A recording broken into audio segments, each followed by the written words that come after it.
being used today. Our Democrat colleagues have weaponized the impeachment provision of the Constitution to nullify the votes of 63 million Americans who elected President Donald J. Trump. This is not about a phone call or Ukraine or even his use of the executive privilege. You have to remember that 95 of the Democrats on this floor today voted to impeach Donald Trump before the July 25th phone call ever happened between President Trump and President Zelensky. And not only is this a single-party impeachment, it's also evidence-free. After all their Herculean efforts, they could only come up with 2 short articles of impeachment. On the first, the Democrats know there is zero direct evidence in this record of these proceedings to show that President Trump engaged in any abuse of power. As you'll hear today, their entire case is based on hearsay, speculation, and conjecture, and there's not a single fact witness that can provide testimony to support their baseless allegations. The Democrats' second claim is that President Trump obstructed Congress by simply doing what virtually every other president in the modern era has also done, and that is to assert, Mr. Chairman, a legitimate executive privilege which protects the separation of powers. And you know what? If they disagreed with that, the Democrats could and should have just simply gone a few blocks away to a federal court to get an expedited court order compelling the extra documents and information they requested. That's what's always been done in the past. But they didn't do that here because these Democrats don't have time for it. They are trying to meet their own arbitrary, completely reckless, and Machiavellian timeline to take down a president that they loathe. The real abuse of power here is on the part of the House Democrats. They have feverishly produced and pursued this impeachment 20 times faster than the impeachment investigation of Bill Clinton. They've tried to reach their predetermined political outcome, and along the way they've steamrolled over constitutionally guaranteed due process, Gentleman's time has previously expired. sacrosanct House rules, and the federal rules of civil procedure. This must fail. The gentleman's time has expired. This is a shameful day for the country. I yield back. The gentleman from New York is recognized. Mr. Speaker, the gentleman knows that impeachment was put into the Constitution as a defense of the Republic in between elections. I now yield 2 minutes to the distinguished gentlelady from Washington, Ms. Jayapal. Gentlelady is recognized. Mr. Speaker, this is a day of accountability and defending our democracy. The facts in front of us are clear. This president, Donald J. Trump, coerced a fragile foreign ally to investigate his political opponent and interfere in our elections. And he leveraged critically needed, congressionally approved military aid to Ukraine. The president's allies want to claim that he did this because he cared about corruption. But if President Trump truly cared about corruption, then he would have listened to the talking points that were prepared by the National Security Council on anti-corruption. He did not. In fact, on those 2 calls with President Zelensky, he never mentioned the word corruption. He did not abide by the Department of Defense's own recommendation that Ukraine had passed all the anti-corruption benchmarks, and he didn't listen to the unanimous conclusion of all of his top advisors that he must release that aid to Ukraine. He did release the aid in 2017 and 2018, but not in 2019. Why? Because in 2019, Vice President Joe Biden was running for president. Because this is not hearsay. We have a responsibility. The president told us himself on national television exactly what he wanted from the phone call with President Zelensky. He came onto the White House lawn and he said, I wanted President Zelensky to open an investigation into the Bidens. He solicited foreign interference before, he is doing it now, and he will do it again. The president is the smoking gun. Our founders, Mr. Speaker, entrusted us with the awesome responsibility of protecting our democracy, which gets its power not from the bloodlines of monarchs, but from the votes of we the people. Without that, we are no longer a democracy, we are a monarchy or a dictatorship. And so today, to uphold my oath to Constitution and country, I will vote to impeach Donald J. Trump. I yield back. Gentlelady yields back. The gentleman from Georgia. Thank you, Mr. Speaker. I also remind my chairman that impeachment was never been as a political weapon in between elections when you can't win the next one. And with that, I yield 2 minutes to the gentleman from Texas, Mr. Conaway. Gentleman is recognized. Thank you, Mr. Speaker. Other than authorizing an act of war, impeachment is the gravest item that we as Congress can consider. The decision to move forward with impeachment of a United States president is so consequential that it's only been done 3 times previously in our nation's history, all based on legitimate evidence of criminal behavior. Unfortunately, many of my colleagues have diminished what should be a solemn and grave proceeding into an absolute political circus, simply because they don't like the man occupying the White House. Many Democrats have been intent on impeaching the president since the day he took office. Their actions are clearly motivated by hatred for President Trump. This impeachment vote today is the next step in their long-held plan to remove him from office. The partisan impeachment investigation run by the House Intelligence Committee was unnecessarily held behind closed doors in a room designed to share classified information. Nothing classified was shared during these meetings, but the result of this decision was that most members of Congress and all Americans were blocked from hearing the facts for themselves. Chairman Schiff repeatedly withheld crucial information from the Republicans, including the ability for anyone but himself and his staff to speak with the whistleblower at the center of the investigation. He was even called out by liberal media outlets for spreading misinformation and falsehoods throughout the impeachment process. The public hearings were complete disregard for the House rules and the decades of precedent. Republicans were not allowed to call witnesses or to make basic parliamentary motions. In fact, the only witnesses allowed to testify publicly were those who fit neatly within the Democrats' predetermined narrative. Most importantly, we have not been presented any real evidence that proves the president is guilty of high crimes and misdemeanors as required by the Constitution to remove a duly elected president. If there were criminal activity, as many of my Democrat colleagues claim, then why are there no crimes listed in the articles of impeachment? We are forever weakening this body by turning impeachment into a political weapon. This impeachment scheme is nothing more than an attempt to conduct a taxpayer-funded opposition research and damage the president's electability heading into 2020. The American people see right through this charade and are fed up. It's time for this madness to stop and for us to get back to the important work the American people sent us here to do. And I yield back.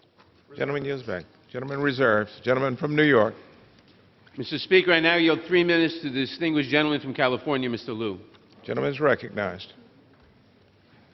Thank you, Chairman Nadler, for your leadership. Let's start by making this very simple. No one in America could do what Donald Trump did and get away with it. No American elected official can call up a foreign government and ask for an investigation of a political opponent. No member of Congress can call up a foreign official and ask for help in our re-election campaign. If we did that, we would likely get indicted. No one is above the law, and the Constitution is the supreme law of the land. I first swore an oath to the Constitution when I joined the United States Air Force on active duty. And the oath I took was not to a political party or to a president or to a king. It was to a document that has made America the greatest nation on earth. And that document contains a safeguard for when the president's abuse of power is so extreme that it warrants impeachment.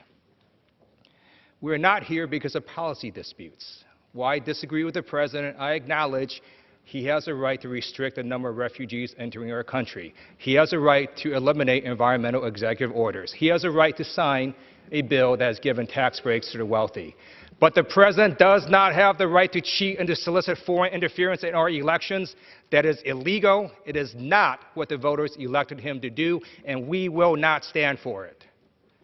The president's actions in this case were particularly insidious because he also used our government for his private gain.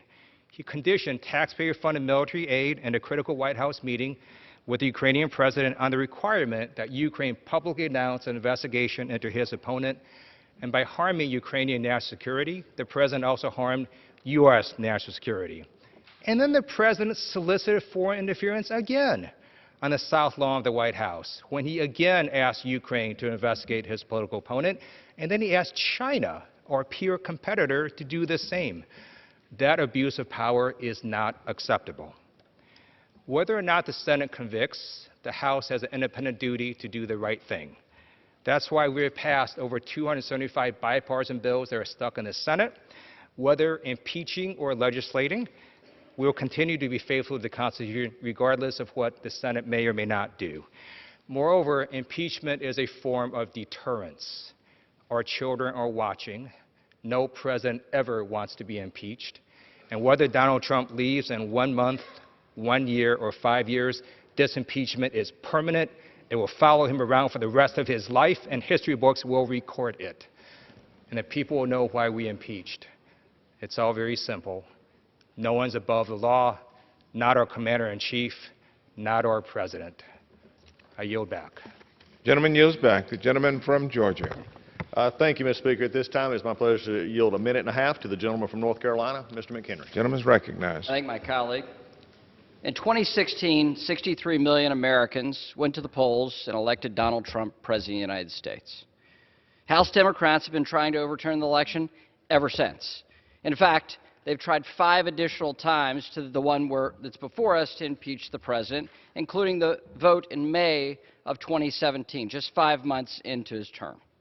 In January of this year, House Democrats took control of this chamber, and they're faced with a choice.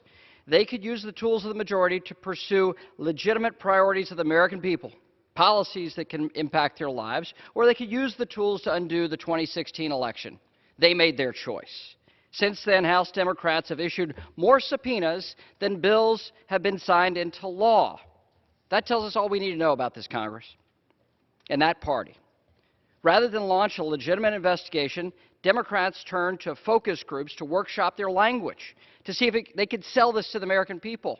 And the American people have rejected it. Instead of negotiating with the executive branch, for instance, and allowing the courts to resolve any legitimate disputes, House Democrats rushed an impeachment vote. So here we are, 12 weeks later, voting whether to impeach the president based off the thinnest record in modern history. It's no surprise that the Senate is already asking for additional witnesses and more documents and real evidence. The body of evidence is weak and woefully insufficient for impeachment. And with that, I yield back on this sad day for this institution. Gentleman yields back. The gentleman from New York, Mr. Nadler. Mr. Speaker, I now yield 2 minutes to the gentleman from Maryland, Mr. Raskin. Mr. Raskin is recognized. Thank you, Mr. Speaker. American elections belong to the American people, not the American president and not foreign powers. No president may cheat the people by working with foreign governments to steal from us a free and fair election. And no president who attempts it may cover up that cheating by systematically obstructing Congress in our work.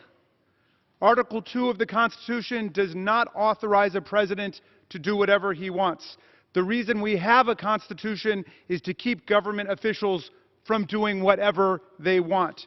If we, the people, lose the certainty of free and fair elections to presidential corruption and foreign manipulation, then we lose our democracy itself, the most precious inheritance we have received from prior generations that pledged their sacred honor and gave everything they had to defend it. The struggle for democracy is the meaning of America. That is why we remain the last best hope of a world ravaged by authoritarianism, violence, and corruption. We must act now to protect our elections and safeguard constitutional democracy for the enormous and unprecedented challenges that still lie ahead of us. I yield back, Mr. Chairman. Gentleman yields back. The gentleman from Georgia. Thank you, Mr. Speaker. At this time, it is my pleasure to yield a minute and a half to the gentlewoman from West Virginia, Ms. Miller. Gentlelady is recognized. Thank you, Mr. Speaker. I rise in opposition of H.R. 755. Today is a disappointing day. It is the day my colleagues from across the aisle cast the vote that they have spent the last 3 years obsessing over. The vote to impeach our duly elected president.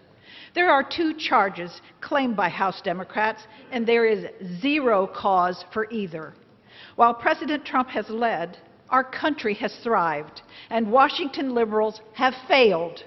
Despite the commitment of many of our colleagues to obstruct the Trump administration's agenda at every turn, our country continues to succeed. In this body, however, we have not been able to deliver on what Americans want and need. We still have not finished securing our border. The opioid epidemic still rages in our communities. Our infrastructure is still in dire need of an overhaul, and we still have not reached a bipartisan resolution on drug pricing. If Congress hadn't spent the last year stuck in a divisive, ugly, partisan impeachment debacle, think of what we could have done. The lives that could have been saved, the communities that could have been improved, the crisis on our southern border ended, and the positive work that we should do for our country. But we didn't, all because of divisive political theatrics. Congress can do better than this, and America deserves better. I yield back my time. The gentlelady yields back, and the gentleman from Georgia reserves. The gentleman from New York. Mr. Speaker, I now yield 2 minutes to the distinguished gentleman from Rhode Island, Mr. Cicilline. Gentleman is recognized. Mr. Speaker, I rise in support of the articles of impeachment against Donald J. Trump, the 45th President of the United States. Mr. Speaker, no one runs for Congress to impeach a president, but this president has left us no choice. President Trump abused the enormous powers of his office when he solicited foreign interference for the purpose of helping him in his re-election campaign in 2020. The president betrayed our national security and undermined the security of our elections when he put his own personal political interests ahead of the interests of our country. He tried to cheat to win re-election. And this wasn't an attack on Vice President Biden. This was an attack on our democracy. And if we do not hold the president accountable today, we will no longer live in a democracy. We will live in a dictatorship where any future president will be free to abuse their office in order to get reelected. So today, every member of this chamber faces a choice, whether to do what the Constitution demands and the evidence requires, or to turn a blind eye to the president's grave misconduct, a blind eye to the overwhelming evidence of high crimes and misdemeanors. To my friends on the other side of the aisle, I say this. This is not about making history. This is about holding a lawless president accountable in the way our framers intended. This is a time to put our country over your political party. Do not seek safety in the high grass of a vote against these articles. We are all Americans. Show the American people your devotion to your country is more powerful than your loyalty to your political party. United, we can defend our democracy from all enemies, foreign and domestic. Divided, we risk losing our democracy. All you have to do is look at the evidence, because it will leave you with only one answer. The President of the United States must be impeached. Remember these facts. He tried to cheat, he got caught, he confessed, and then he obstructed the investigation into his misconduct. For our democracy, for our Constitution, for the people you represent, and for all who will inherit our country from us, I pray you will do the right thing. And I yield back. The gentleman yields back. The gentleman from Georgia. Thank you, Mr. Speaker. At this point, it gives me pleasure to yield a minute and a half to the gentleman from Alabama, Mr. Rogers. Gentleman is recognized, Mr. Rogers. Thank you, Mr. Speaker. I rise today in complete and total support of President Trump. The matter before the House today is based solely on a fundamental hatred of our president. It's a sham, a witch hunt, and is tantamount to a coup against the duly elected President of the United States. This is a sad day for our nation when one political party, along with their cohorts in the deep state and the mainstream media, try to hijack our Constitution. The Democrat majority has irresponsibly turned the impeachment process into a political weapon, something that Republicans refused to do when our base was calling for the impeachment of President Obama. It is well past time for the House to move beyond this hoax and put our nation first. That's exactly what President Trump is doing.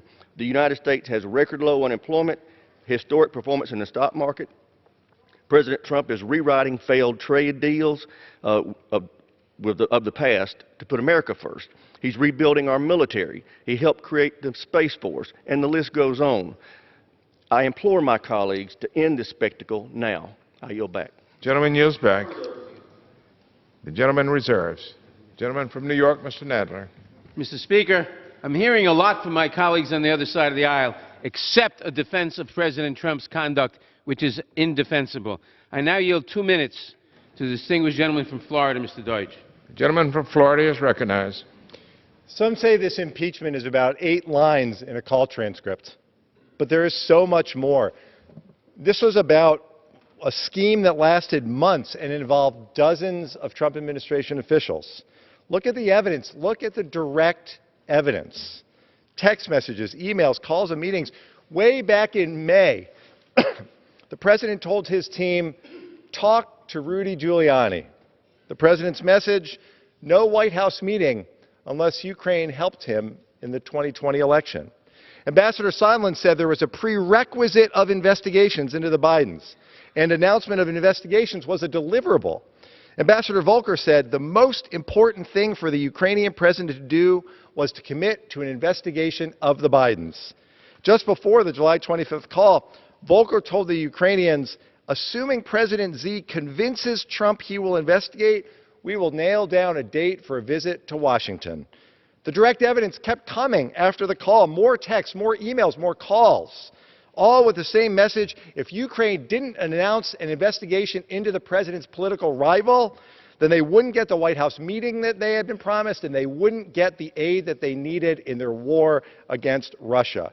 American presidential power comes from the people through elections, and the Constitution requires that we protect those elections.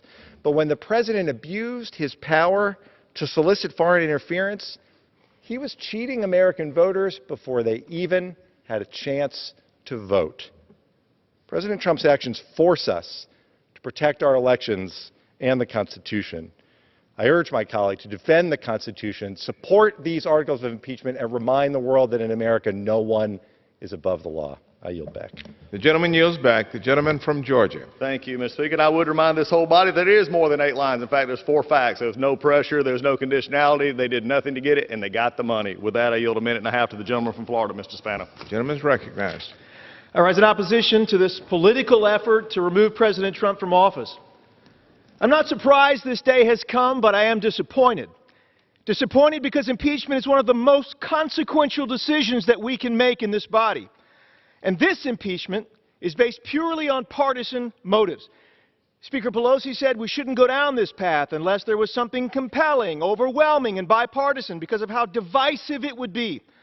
Unfortunately, it's clear the majority has had laser focus on one thing for 3 years: impeaching the president.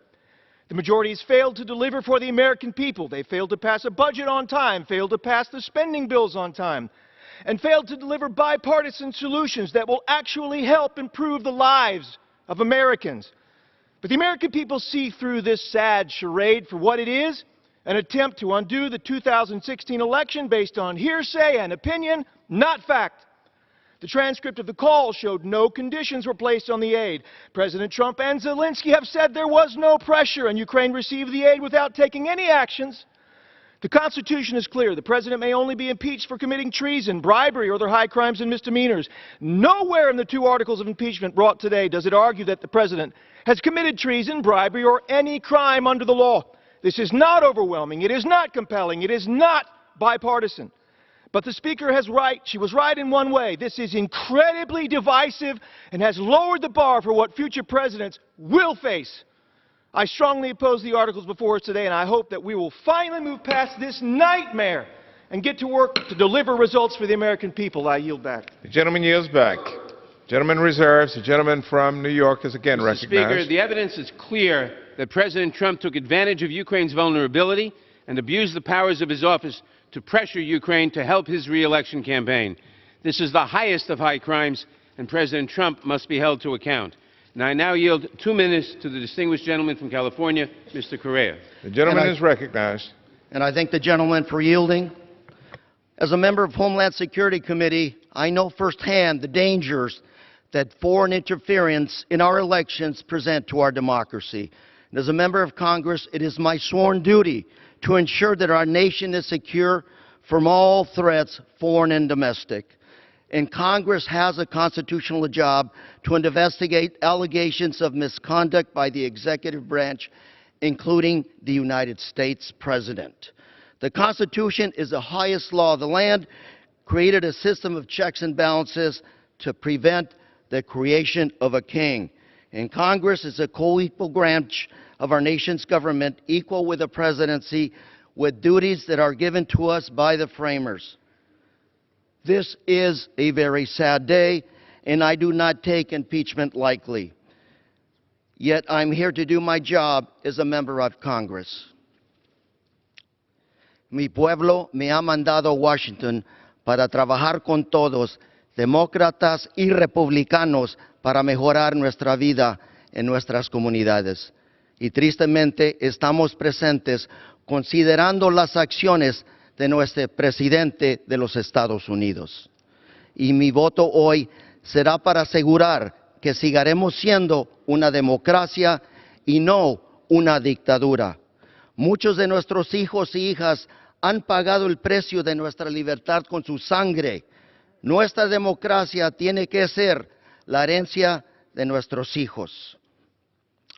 Y una democracia existe cuando nadie está sobre la Constitución y todos somos sujetos a las leyes. Y hoy también le pido a Dios que nos dé sabiduría y que nos ayude a unir a nuestra querida patria, los Estados Unidos americanos. And today I pray for God for His guidance in uniting our great nation. And with that, the gentleman from New York, I yield. The gentleman will be required to provide a translation of your remarks. The gentleman from New York. Do you reserve, Mr. Nadler? Gentleman reserves. Mr. Collins is recognized. Thank you, Mr. Speaker. Yes. I would just have to disagree with my chairman. I'm not sure what he's been watching, but facts are not undisputed. In fact, they're very much disputed not only by the minority, but by the witnesses who actually testified. With that, I yield a minute and a half to the gentleman from Georgia, Mr. Carter. Gentleman is recognized. I thank the gentleman for yielding. Mr. Speaker, I rise today in opposition to the Democrats' sham process, which makes a mockery of the rules of the House and is frankly dangerous to this country. Since day one, the Democrats have made it clear that they wanted to move towards impeachment well before any of the accusations took place. What Democrats unfortunately don't recognize is the damage that this will cause for our political institutions and America's trust for years to come.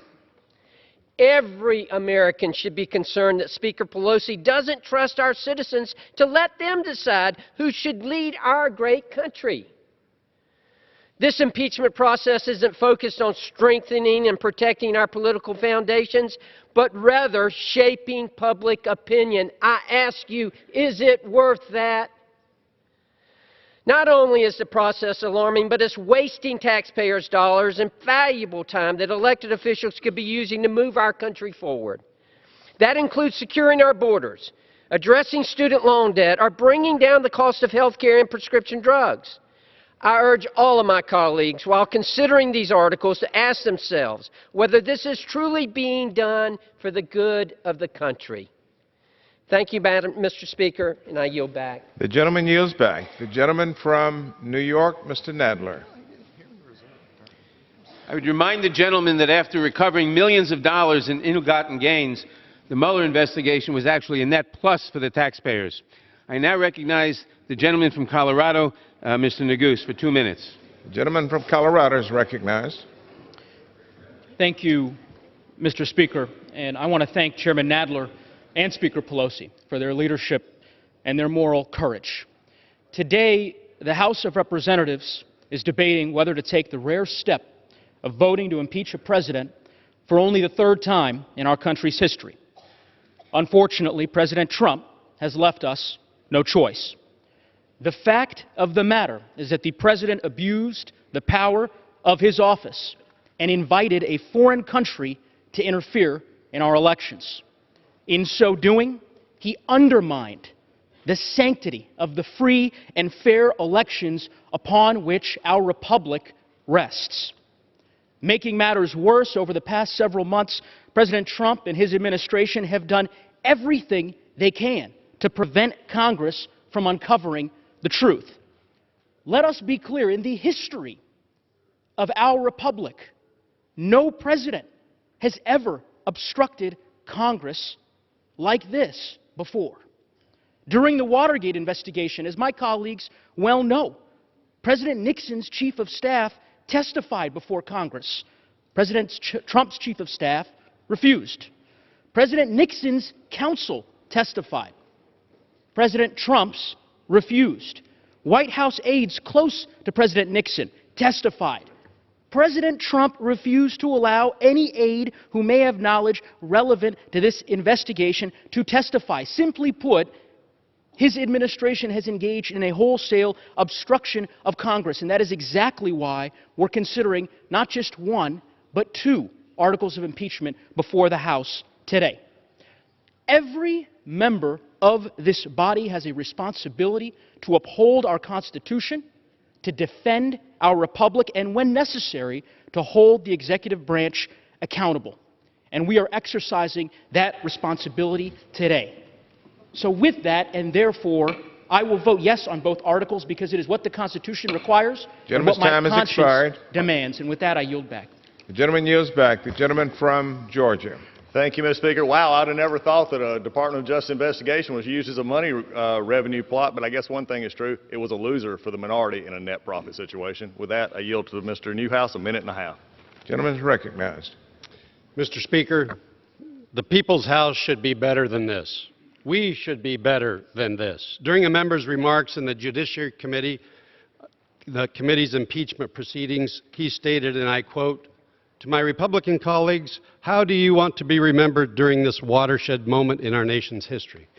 Well, Mr. Speaker, it won't be watching sports on a laptop during official Judiciary Committee proceedings to impeach a sitting president.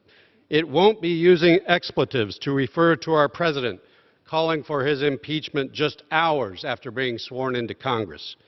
It won't be using the chairmanship of the once respected Intelligence Committee to distort the president's words in order to mislead the American people, and it certainly won't be using the most serious and solemn powers of Congress to overturn a legitimate national election for political expediency. No, Mr. Speaker, my fellow Republican colleagues and I won't be remembered in history for doing any of those things, because we know this is far too grave a matter for subversions such as these of our democratic republic. We should all be better than this. I yield back. Gentleman yields back. Reserve. Gentleman reserves. Mr. Mr. Nadler? Speaker, may I inquire how much time remains on both sides?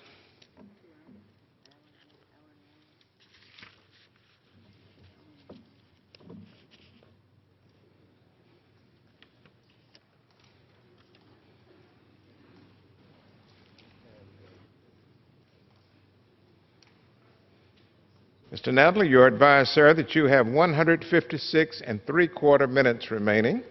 The gentleman from Georgia has 157 minutes remaining. Divide that by 60. Thank you, Mr. Speaker. I now yield 2 minutes to the distinguished gentlelady from Texas, Ms. Escobar. Gentlelady is recognized. Our country faces a great tragedy and moment of truth. We have witnessed the President of the United States abuse his public office for personal political gain and invite foreign governments to interfere in our elections, putting the integrity of a government of, for, and by the people at great risk. The evidence is overwhelming and clearly shows that President Trump will continue to abuse his office and obstruct Congress if left unchecked. The Intelligence Committee conducted a robust investigation into the president's misconduct. Members interviewed 12 witnesses in public hearings totaling over 30 hours, conducted 17 depositions totaling over 100 hours, examined text messages and emails, reviewed the president's own words and actions, and published a 300-page report detailing their findings. All of this despite the fact that under the President's direction, 12 current and former administration officials refused to testify, even ignoring subpoenas, and 71 document requests were denied. The Judiciary Committee then reviewed the evidence and concluded that 2 articles of impeachment, which I support, were warranted. The evidence shows that President Trump is a clear and present danger to our free and fair elections and our national security. The most powerful evidence of this pattern has come from the President himself. In 2016, we heard him when he called on Russia to interfere in our elections. He said, "Russia, if you're listening." He then repeated this call for election interference on the July 25th call with the Ukrainian president, and we heard him again on the White House lawn, further adding China to that mix. I stand ready to protect our sacred republic, support these articles of impeachment, and I pray that my colleagues have the courage to do the same. We must uphold our oath of office, defend the Constitution and our fragile democracy, because no one is above the law. I yield back. The gentlelady yields back. The gentleman from Georgia. Thank you, Mr. Speaker. I yield a minute and a half to the gentleman from Florida, Mr. Rutherford. Gentleman is recognized. I thank the gentleman for yielding. Mr. Speaker, in 2016, Vladimir Putin and his cronies waged a war on our elections with the goal of sowing discord and division in America. Do you think he's been successful? Somewhere in Russia right now, Putin is laughing at us today. The majority has given him exactly what he wants: a divided America with a pure partisan politics, with nasty political rhetoric at an all-time high. And some, already across the aisle, are discrediting the results of future elections. Already. It seems to many Americans that for the past 3 years, the House majority has been carrying out the wishes of the Kremlin. And the sad part is the Democrats have vowed to continue their sham investigations even after today's vote. Impeaching a duly elected president in a purely partisan manner with no crimes to show for it, not one element of a crime defined, disgraces the integrity of our democracy. Now is the time to end the partisan politics, come together, and put America first. I urge this body to vote no to partisan impeachment. The gentleman yields back. The gentleman reserves. Mr. Nadler. Mr. Speaker, I now yield 2 minutes to the distinguished gentleman from New York, Mr. Jeffries. Mr. Jeffries is recognized for 2 minutes. George Washington, in his farewell address to the nation, counseled America that the Constitution is sacredly obligatory upon all. It is in that spirit that we proceed today. Donald Trump pressured a foreign government to target an American citizen for political gain and at the same time withheld without justification $391 million in military aid to a vulnerable Ukraine as part of a scheme to solicit foreign interference in an American election. That is unacceptable. That is unconscionable. That is unconstitutional. There are some who cynically argue that the impeachment of this president will further divide an already fractured union. But there is a difference between division and clarification. Slavery once divided the nation, but emancipators rose up to clarify that all men are created equally. Suffrage once divided the nation, but women rose up to clarify that all voices must be heard in our democracy. Jim Crow once divided the nation, but civil rights champions rose up to clarify that all are entitled to equal protection under the law. There is a difference between division and clarification. We will hold this president accountable for his stunning abuse of power. We will hold this president accountable for undermining our national security.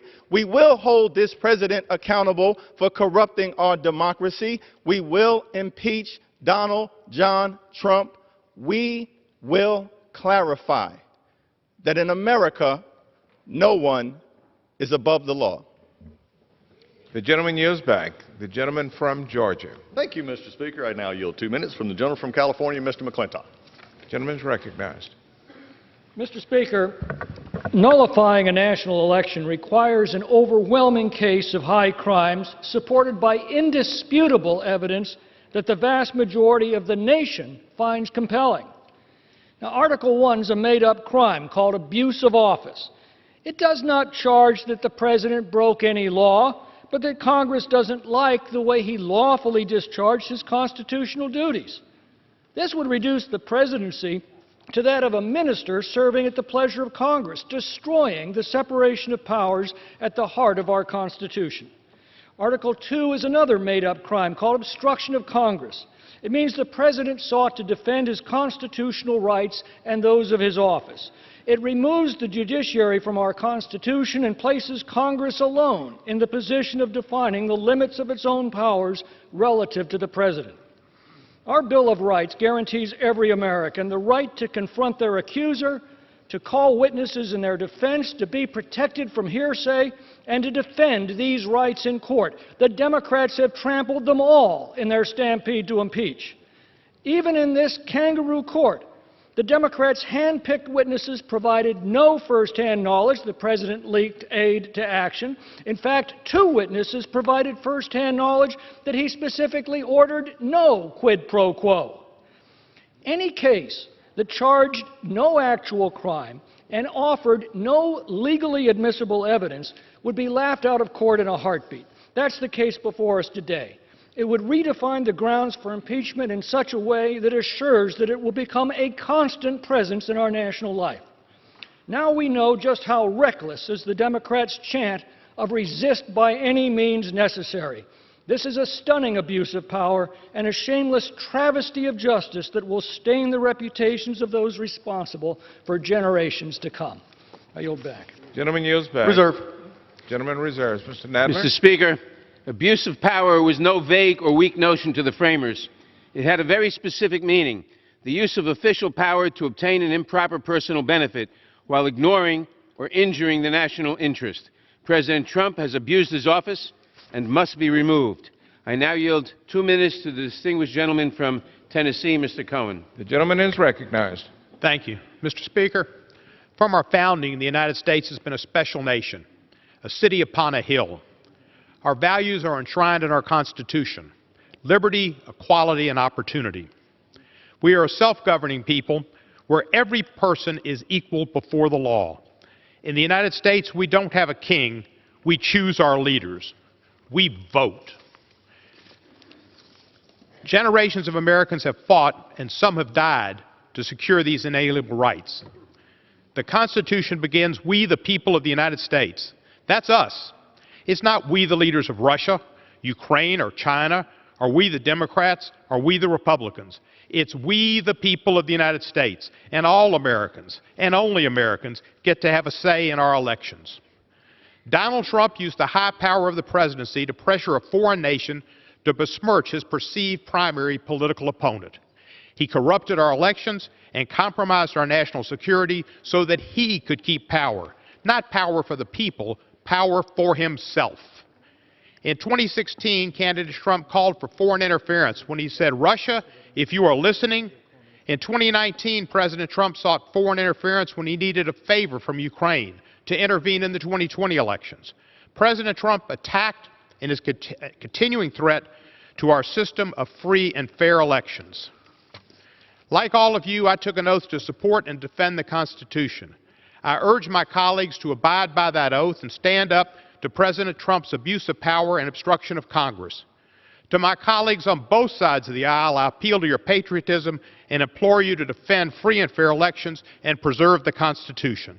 God save the United States of America. I yield back the balance of my time.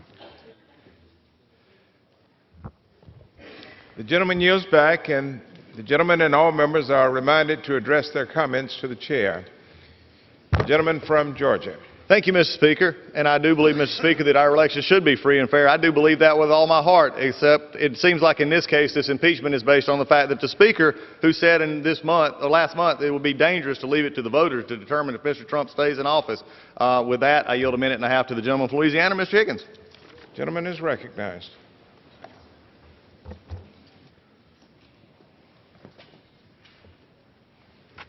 Thank you, Mr. Speaker. I have descended into the belly of the beast. I have witnessed the terror within, and I rise committed to oppose the insidious forces which threaten our republic.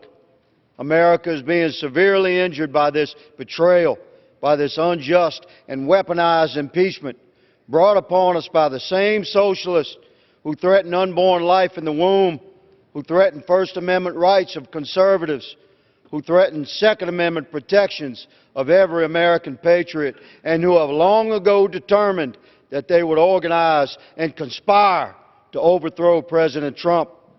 We don't face this horror because the Democrats have all of a sudden become constitutionalists. We're not being devoured from within because of some surreal assertion of the socialists' newfound love for the very flag that they trod upon. We face this horror because of this map. This is what the Democrats fear. They fear the true will of we, the people. They are deep establishment, D.C. They fear. They call this Republican map flyover country. They call us deplorables. They fear our faith. They fear our strength. They fear our unity. They fear our vote. And they fear our president. We will never surrender our nation to career establishment D.C. politicians and bureaucrats. Our republic shall survive this threat from within. American patriots shall prevail. Mr. Speaker, I yield. The gentleman yields back. I reserve. The gentleman from New York, Mr. Nadler. Mr. Speaker, I now yield 2 minutes to the distinguished gentleman from Georgia, Mr. Johnson. The gentleman from Georgia, Mr. Johnson, is recognized. Thank you, Mr. Speaker. I was not among those who supported impeachment before Ukraine, but I called for impeachment today because our president is, as we speak, abusing his power and placing himself above the law. President Trump's attempt to sabotage the 2020 election is a clear and present danger on our democracy. We, the people, know this, and more Americans support impeachment today than at any time since Richard Nixon's final weeks in office. We know that it's wrong to enlist the help of foreigners in interfering in our elections. We know it's wrong to cheat, and we know what's at stake. It's not just that our elections were attacked, our elections are under attack right now. The very day the Judiciary Committee voted out articles of impeachment, President Trump welcomed Rudy Giuliani back to the White House. President Trump is still at it. He's doubling down. He doesn't think he can win an election fair and square, so he's trying to cheat. To ignore these crimes is not just giving the president a pass, it's giving him a green light. Those who vote against impeachment are not just endorsing President Trump's past actions, but his future ones as well. If you think I exaggerate in warning that our elections can be undermined, I'd urge you to come down to Georgia, find a black man or woman of a certain age, and they'll tell you the danger is real. And they'll tell you of brave Americans, patriots willing to risk far more than a political career, who marched and struggled and sometimes died so that we could have fair and free elections.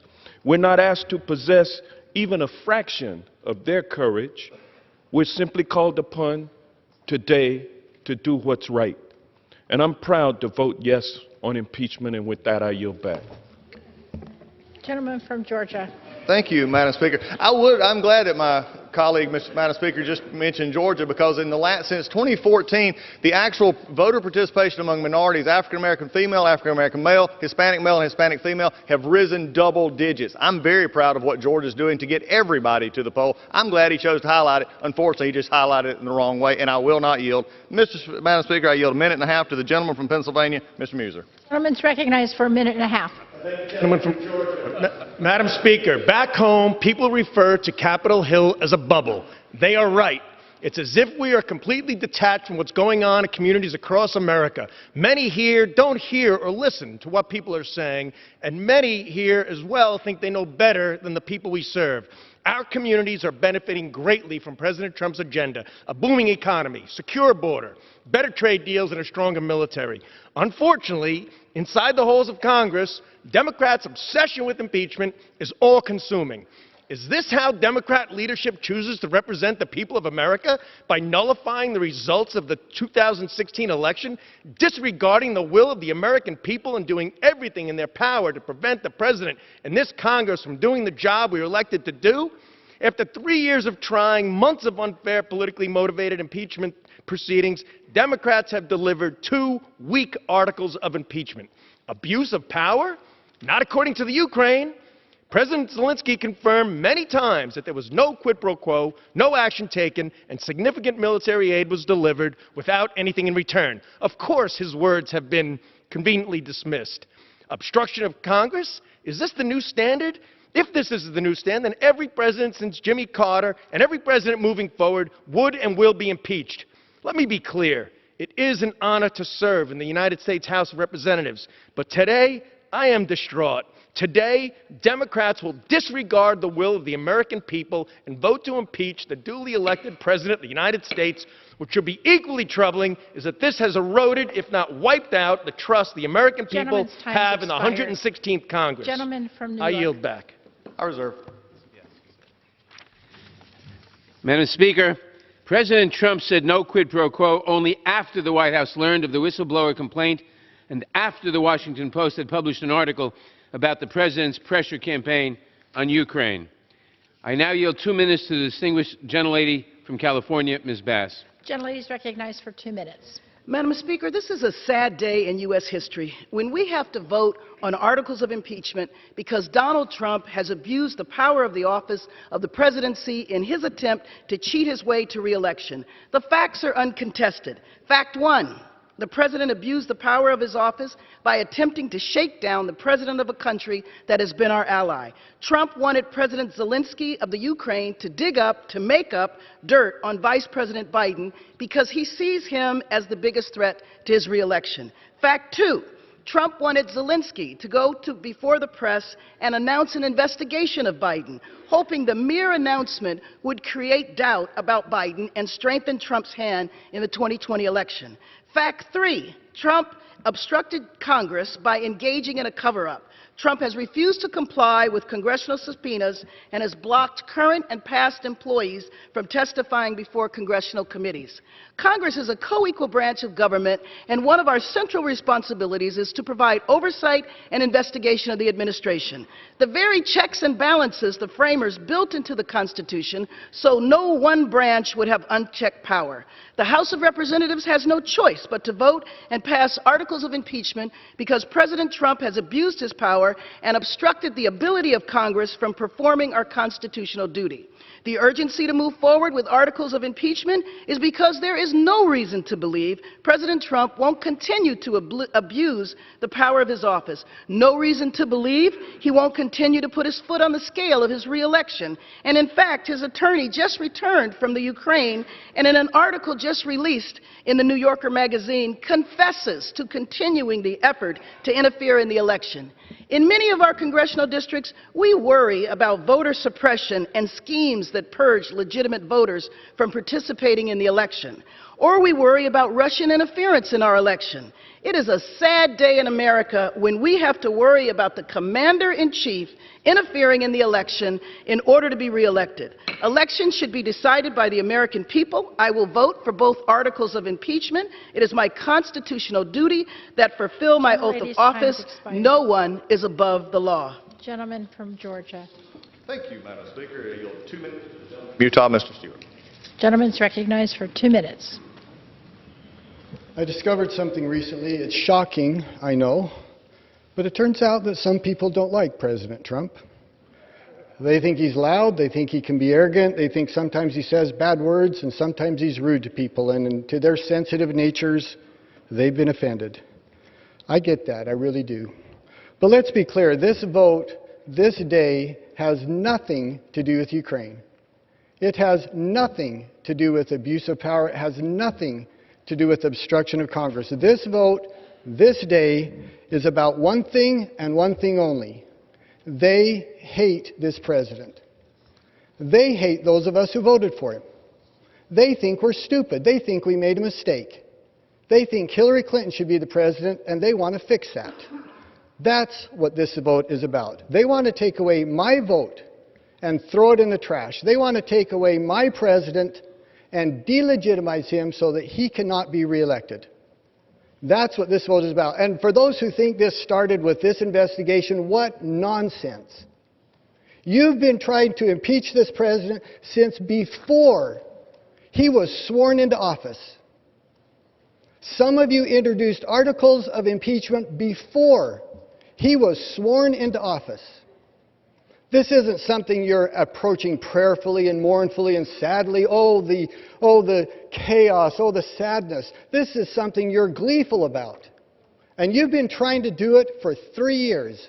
And it's very clear. You don't have to go back and Google very much to find out that is the absolute truth. I could give you pages of examples of things you have said for 3 years about this president. That's what this is about. And if you think if this impeachment is successful, the next president, I promise you, is going to be impeached.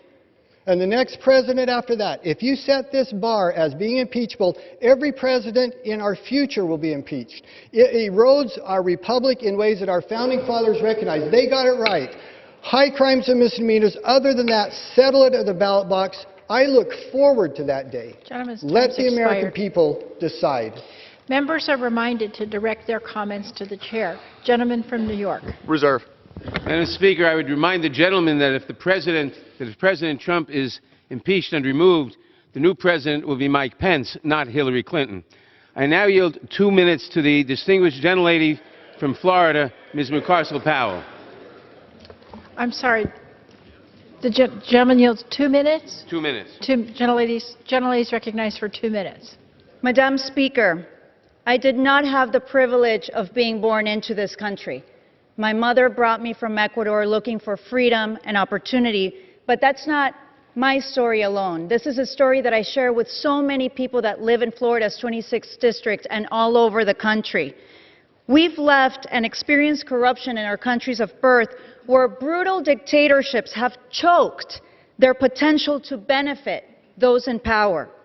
This president, elected by the American people, has violated his oath of office and violated the rule of law. The evidence is overwhelming that he withheld military aid approved by Congress and leveraged a White House meeting to extract a political favor from a foreign government. The president actively sought foreign election interference to benefit himself. It is undeniable that he has abused his power and obstructed Congress. He presents a clear and present danger to our democracy. As an immigrant, I still get chills because I feel so fortunate to live in this extraordinary country. The genius of American democracy lies in our Constitution and the dedication to the rule of law. I want my children and all of our children to feel the same way when they grow up. However, if we sit idly by as cracks begin to appear in our democratic institutions, our children will be in the same situation like so many of us experienced when we left countries whose leaders destroyed democracy. We, in Congress, must abide by our oath to defend our Constitution. That is my duty as a member of this body. That is my duty as a mother. I yield back. Gentleman from Georgia. Thank you, Madam Speaker. At this time, I yield 1.5 minutes to the gentleman from New York, Mr. King. Gentleman's recognized for 1.5 minutes. Thank you, gentlemen, for yielding. Madam Speaker, I rise today in strong opposition to the articles of impeachment against President Trump. As Chairman Nadler must recall, exactly 21 years ago today, I spoke on this floor in opposition to the impeachment of President Clinton. And 21 years ago tomorrow, I voted against all 4 articles of impeachment against President Clinton. Today's articles of impeachment against President Trump are an assault on our Constitution and the American people. To impeach a president for a phone call for which no crime is charged, never mind a high crime, and asserting his constitutional prerogatives as president is a clear abuse of power by the Congress. It sets the dangerous precedent of weaponizing impeachment to undo the solemn decision of the American people. Madam Speaker, President Trump and I grew up in the same borough of New York City. And today I am proud to stand with President Trump and urge a no vote on these horrible acts of impeachment, these articles of impeachment. I yield back the balance of my time and strongly urge a no vote. Gentleman yields back. I reserve. Gentleman from New York. Madam Speaker, I now yield 2.5 minutes to the gentlelady from California, Ms. Lofgren. Gentlelady is recognized for 2.5 minutes. Madam Speaker, the President and members of Congress each take an oath to uphold the Constitution. When the President abuses his presidential power to upend the constitutional order, we have an obligation to live up to our oath of office. We've been presented with direct evidence about the President's actions. They threaten our national security and undermine the integrity of the next election. We now vote on articles of impeachment for abuse of power and contempt of Congress as a result of that evidence. I've worked on presidential impeachments as part of the Judiciary Committee twice before. This third time brings me no joy. President Nixon attempted to corrupt elections. His agents broke into the Democratic Party headquarters to get a leg up on the election, and then, just like President Trump, he tried to cover it up. Then he resigned. This is even worse. President Trump not only abused his power to help his reelection, he used a foreign government to do it. He used military aid provided to fight the Russians as leverage, solely to benefit his own political campaign. George Washington would be astonished, since he warned against the insidious wiles of foreign influence. The direct evidence is damning. The President hasn't offered any evidence to the contrary. These actions constitute grounds for presidential impeachment. What is before us is a serious abuse of power and obstruction of Congress. These abuses strike at the heart of our Constitution. The President's unconstitutional abuse of power, a high crime and misdemeanor, is ongoing. He totally refused to provide any information to Congress related to the impeachment inquiry. It's our responsibility to use the tool our founders gave us in the Constitution to preserve the constitutional order. We must impeach. And I yield back. Gentleman from Georgia. Thank you, Madam Speaker. At this time, I yield a minute and a half to the gentleman from North Carolina, Mr. Rouser. Gentleman's recognized for a minute and a half. Madam Speaker, the Washington Post headlined the story immediately following President Trump taking the oath of office, stating, "The campaign to impeach President Trump has begun." How accurate they were. Here we are almost 3 years later, and what we are witnessing today is unprecedented in American history. A very partisan-based impeachment with no facts that warrant it. This is an impeachment based on hearsay and speculation rooted in a deep-seated hatred for a man for whom many of my colleagues on the other side detest. Not all, but many. Nowhere in the Constitution does it say that personal disdain is grounds for impeachment. At every turn, the claims made by my Democrat colleagues have turned out to be false. Early on, it was claimed there was evidence of Russian collusion. There was none. We were told the FBI didn't abuse the FISA process in its investigation of the Trump campaign. That, too, has now been proven completely false. Then, when the Russian collusion hoax collapsed, we were told that we would hear from a whistleblower that had details of a nefarious call between the President and the President of Ukraine. Then we find out they weren't even on the call, and we still don't even know who the whistleblower is. We were told there was clear evidence of a quid pro quo for personal gain. After reading the transcript, it is obvious that you have to make assumptions that wouldn't even stand up in traffic court to come to that conclusion. Instead, the indisputable facts of record destroy their case. And though they allege treason and bribery by the President, the articles we are considering today only make vague accusations of abuse of power and obstruction of Congress, because they found no evidence of treason or bribery or anything else for that matter. Mr. Speaker, today is a very sad day for our republic. Gentleman from New York. The country is now divided. Gentleman's recognized. The country is now more divided than it ever has been in my lifetime. The truth has been trampled by this House of Representatives, and because of the abuses at the FBI and the Department of Justice, more Americans have an even dimmer view of very important American institutions. Thankfully, the lens of history will ensure that the truth is told and will endure. Gentleman from New York. Madam Speaker, one specific concern of the framers was a president who would corrupt our elections, who would abuse the great powers of his office to ensure his own re-election. The impeachment inquiry is not an effort to overturn an election. It is a reaffirmation of the simple truth that in the United States of America, no person, not even the president, is above the law, and our democracy cannot allow a duly elected president to abuse the power of his office for personal and political gain. And I now yield 2.5 minutes to the gentlelady from Texas, Ms. Jackson Lee. Gentlelady is recognized for 2.5 minutes.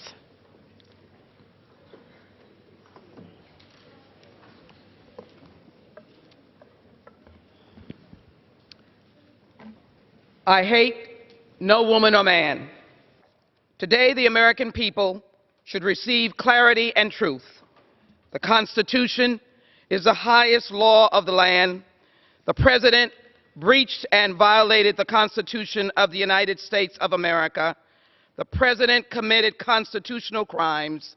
The President's crimes are impeachable.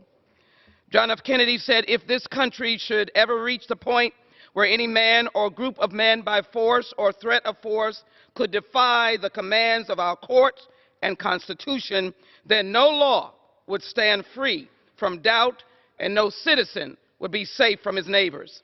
The facts are undisputed. First, President Trump violated his oath of office by placing his personal political interests above the national interest by scheming to coerce Ukraine into investigating a potential election opponent.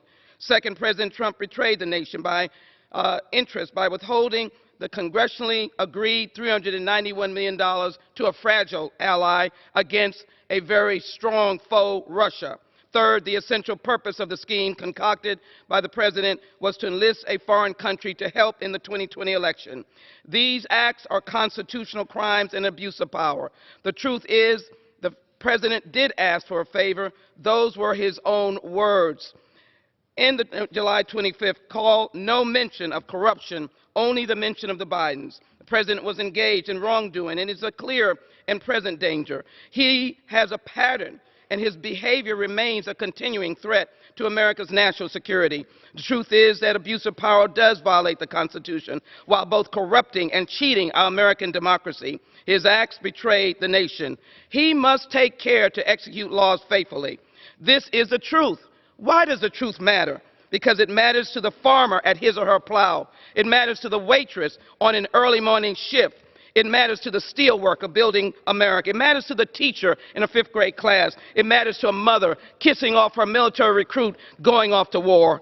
The Constitution must be preserved. Our laws must be honored and respected. The bloodshed and sacrifice of fellow Americans cannot be ignored, trampled on, or rejected. And today, our actions on the vote taken today must be for no personal gain or grandeur. The bright light of this constitutional democracy has been dimmed because of his acts. The truth is no longer for all. It is for one man, Donald J. Trump. His truth, his way. We must reject that abuse of power because this is not America.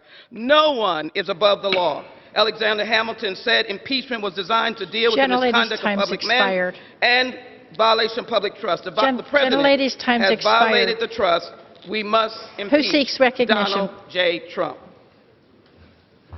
Gentleman from Georgia. Thank you, Madam Speaker. At this time, it's my pleasure to yield 1.5 minutes to the gentleman from Michigan, Mr. Mitchell. Gentleman's recognized for 1.5 minutes. Today, the House of Representatives votes on 2 articles of impeachment for President Trump. Members and all Americans must recognize that impeachment was intended to be a safety valve, rarely used, only when a president acts in such an immoral and blatantly unlawful manner as to threaten the very basis of our republic. As we cast votes on these articles, the future tone of this House and politics in this nation must be carefully considered. The issue is not whether we agree with or like the President's rhetoric, political tactics, use of Twitter, policy choices, or his political rallies. One of our founders, Alexander Hamilton, warned of the risks of impeachment becoming a solely partisan act in the Federalist Papers. This impeachment inquiry and these articles clearly do not heed that warning. These proceedings are weaponizing impeachment, making it another election tool. I've carefully examined the evidence presented throughout the inquiry, and contrary to some, considered our history, our founding documents, and our future. It is clear President Trump's actions, as described in these articles, do not constitute treason, bribery, or high crimes and misdemeanors. You simply don't like him. I'll be voting no on these articles and will hope someday we return to serving the needs of the American people. With that, I yield back. Gentleman yields back. Gentleman from New York.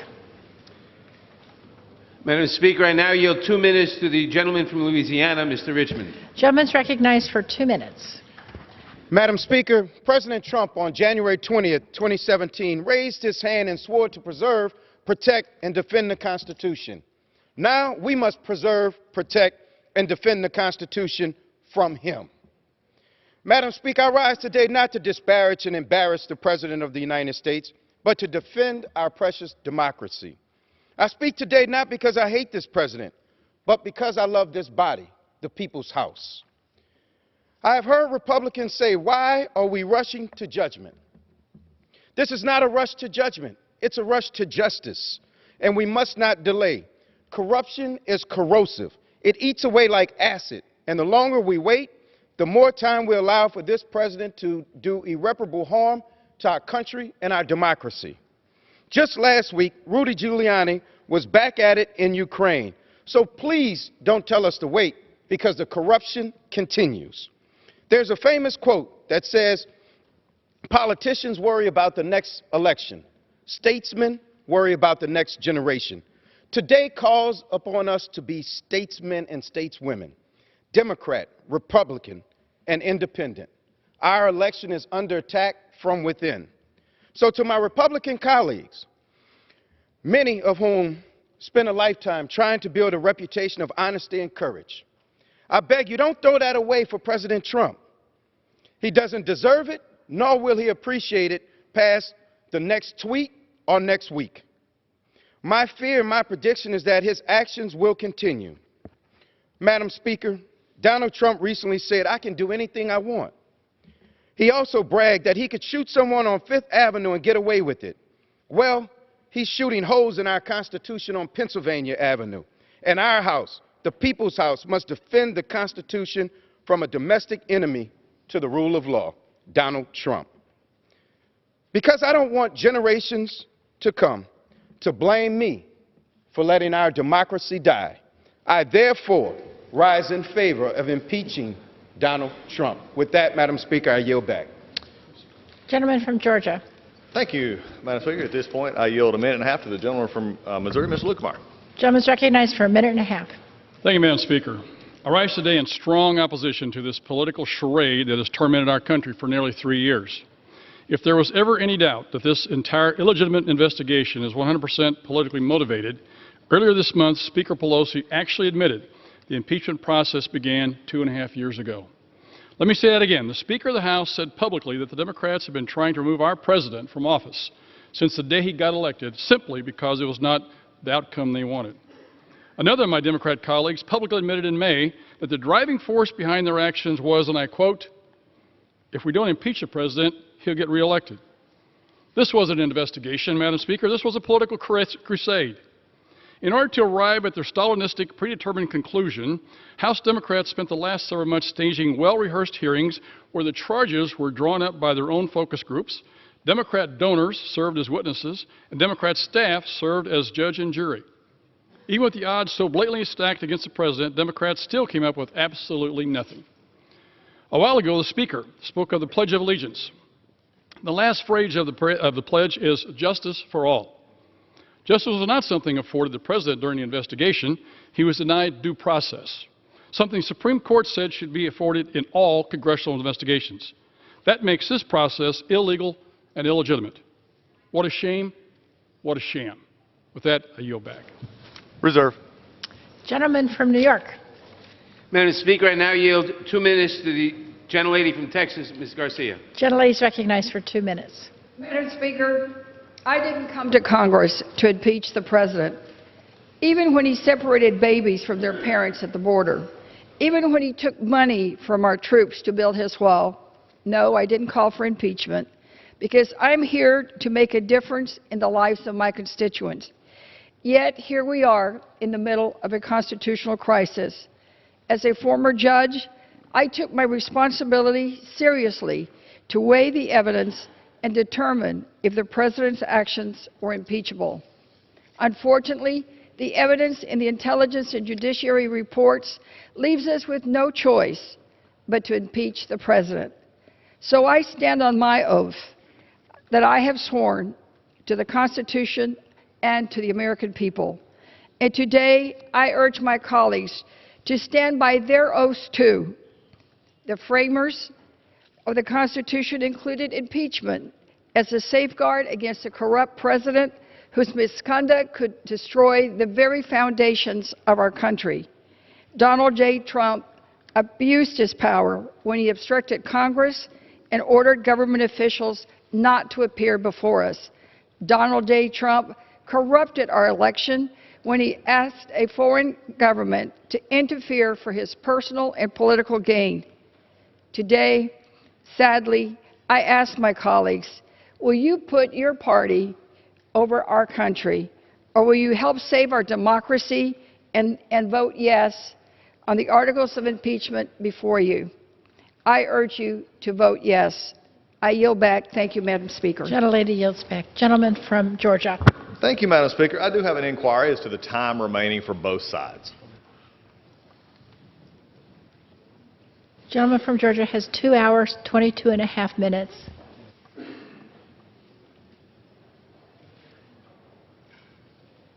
Gentleman from New York has 2 hours and 27 and a half minutes left. Pulled ahead. Okay. Thank you, Madam Speaker. At this point, it is my, I yield now to a minute and a half to the gentleman from Iowa, Mr. King. Gentleman's recognized for 90 or for a minute and a half. Thank you, Madam Speaker. I thank the gentleman for yielding. And I start out first that this is the largest, most massive cover-up of such a list of crimes against our country, and it goes so far as to bring impeachment hearings to try to cover all of this up. And I would take you back to October of 2015 when Barack Obama said Hillary Clinton would never intend to jeopardize our national security. Again the following April. The next month, Peter Strzok wrote the statement that was delivered by James Comey, and they spent Democrat money and Hillary Clinton money in Russia to pick up dirt on Donald Trump. And then Joe Biden goes to Ukraine and makes the statement, here's $1 billion, but you must do what I tell you to do. You're accusing Donald Trump of doing that which Joe Biden has confessed to doing. And by the way, Joe Biden was not the opponent of Donald Trump. He's in a 21-way primary for Democrats. He's running third in that race. His opponents are the other 20 Democrats. How would anybody dig into that mess of 21 people and decide he's going to go overseas and pull some maneuver like this? You have to assign him a motive. You assign him a motive, then you create the dots, then you go dot to dot. But the reality is that it was Biden that was doing the extortion of the power play in order to protect his own son. And it was Donald Trump that was following the law that said you have to ensure that there's not corruption here before this money is handed over. And by the way, there was a violent war going on in Ukraine, and that's when we sent blankets and MREs over there under Barack Obama. But when I hear this from the gentleman from Georgia, Mr. Johnson, he doesn't think he can win the election fair and square, so he would cheat. And I've heard that here on this floor. No, it's the other way around. Your number one proponent of impeachment is Al Green of Texas, and he said those very same things, and they brought this case November 9th, the day after Trump was elected. I yield back. I yield. Reserve. Gentleman from New York. Madam Speaker, I now yield 2 minutes to the gentlelady from Pennsylvania, Ms. Dean. Gentlelady is recognized for 2 minutes.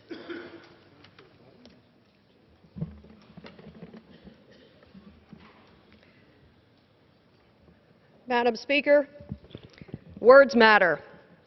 We've heard many words over the course of these last weeks.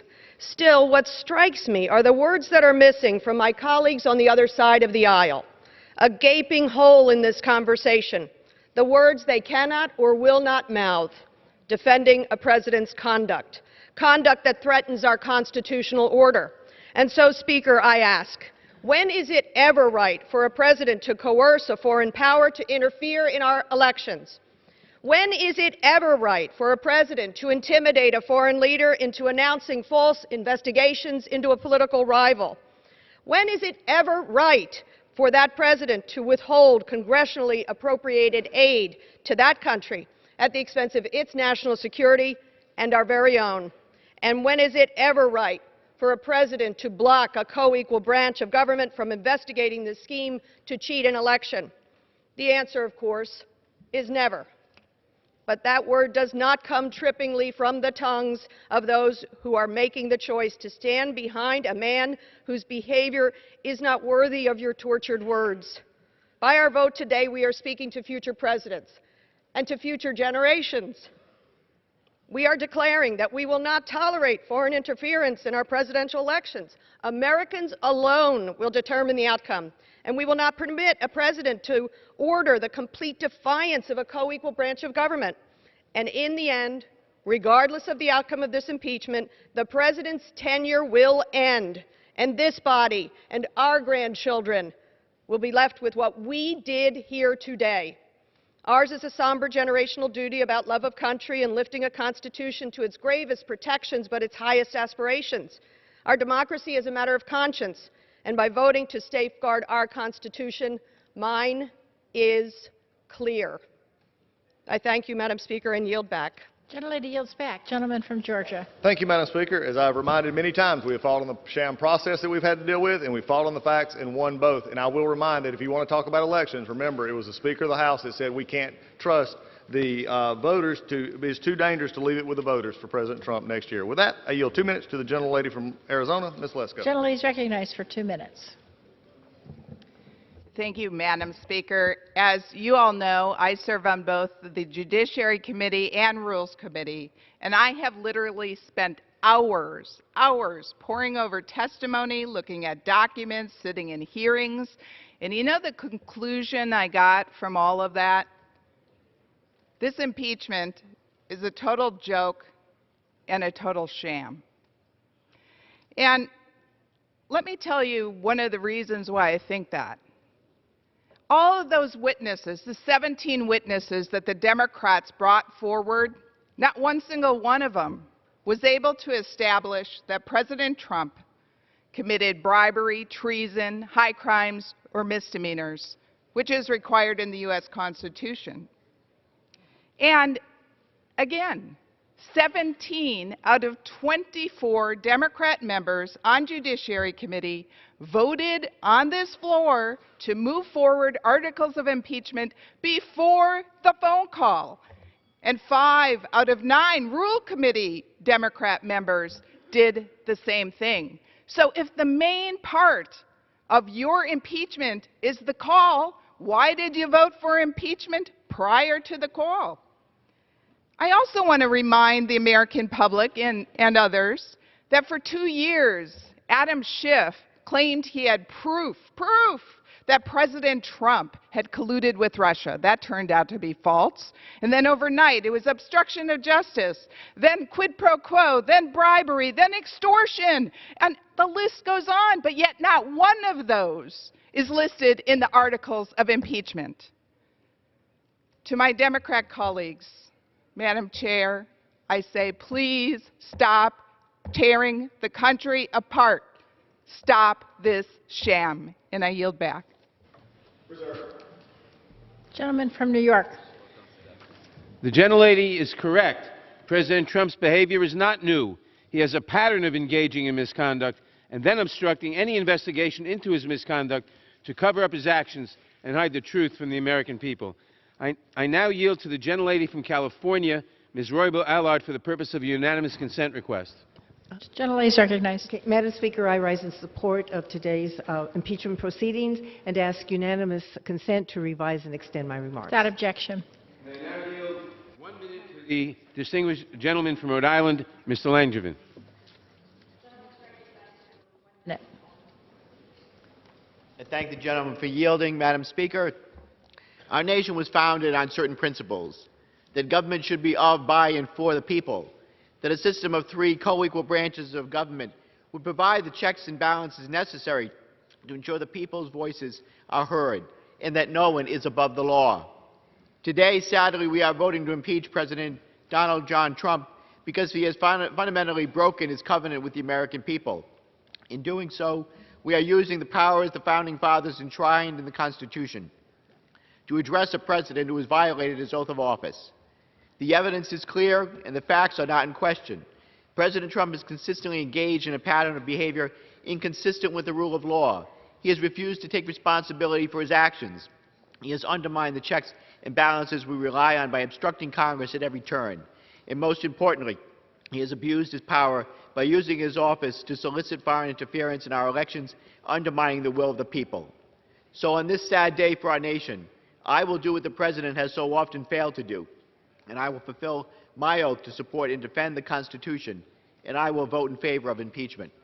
I yield back the balance of my time. Gentleman yields back. Gentleman from Georgia. Thank you, Madam Speaker. At this time, it is my pleasure to yield 2 minutes to the gentleman from Ohio, Mr. Shabbat. Gentleman's recognized for 2 minutes. Thank you, Madam Speaker. Today is a sad day in our nation's history as House Democrats are poised to approve on a strictly party-line vote articles of impeachment based on what constitutional scholar Jonathan Turley called wafer-thin evidence.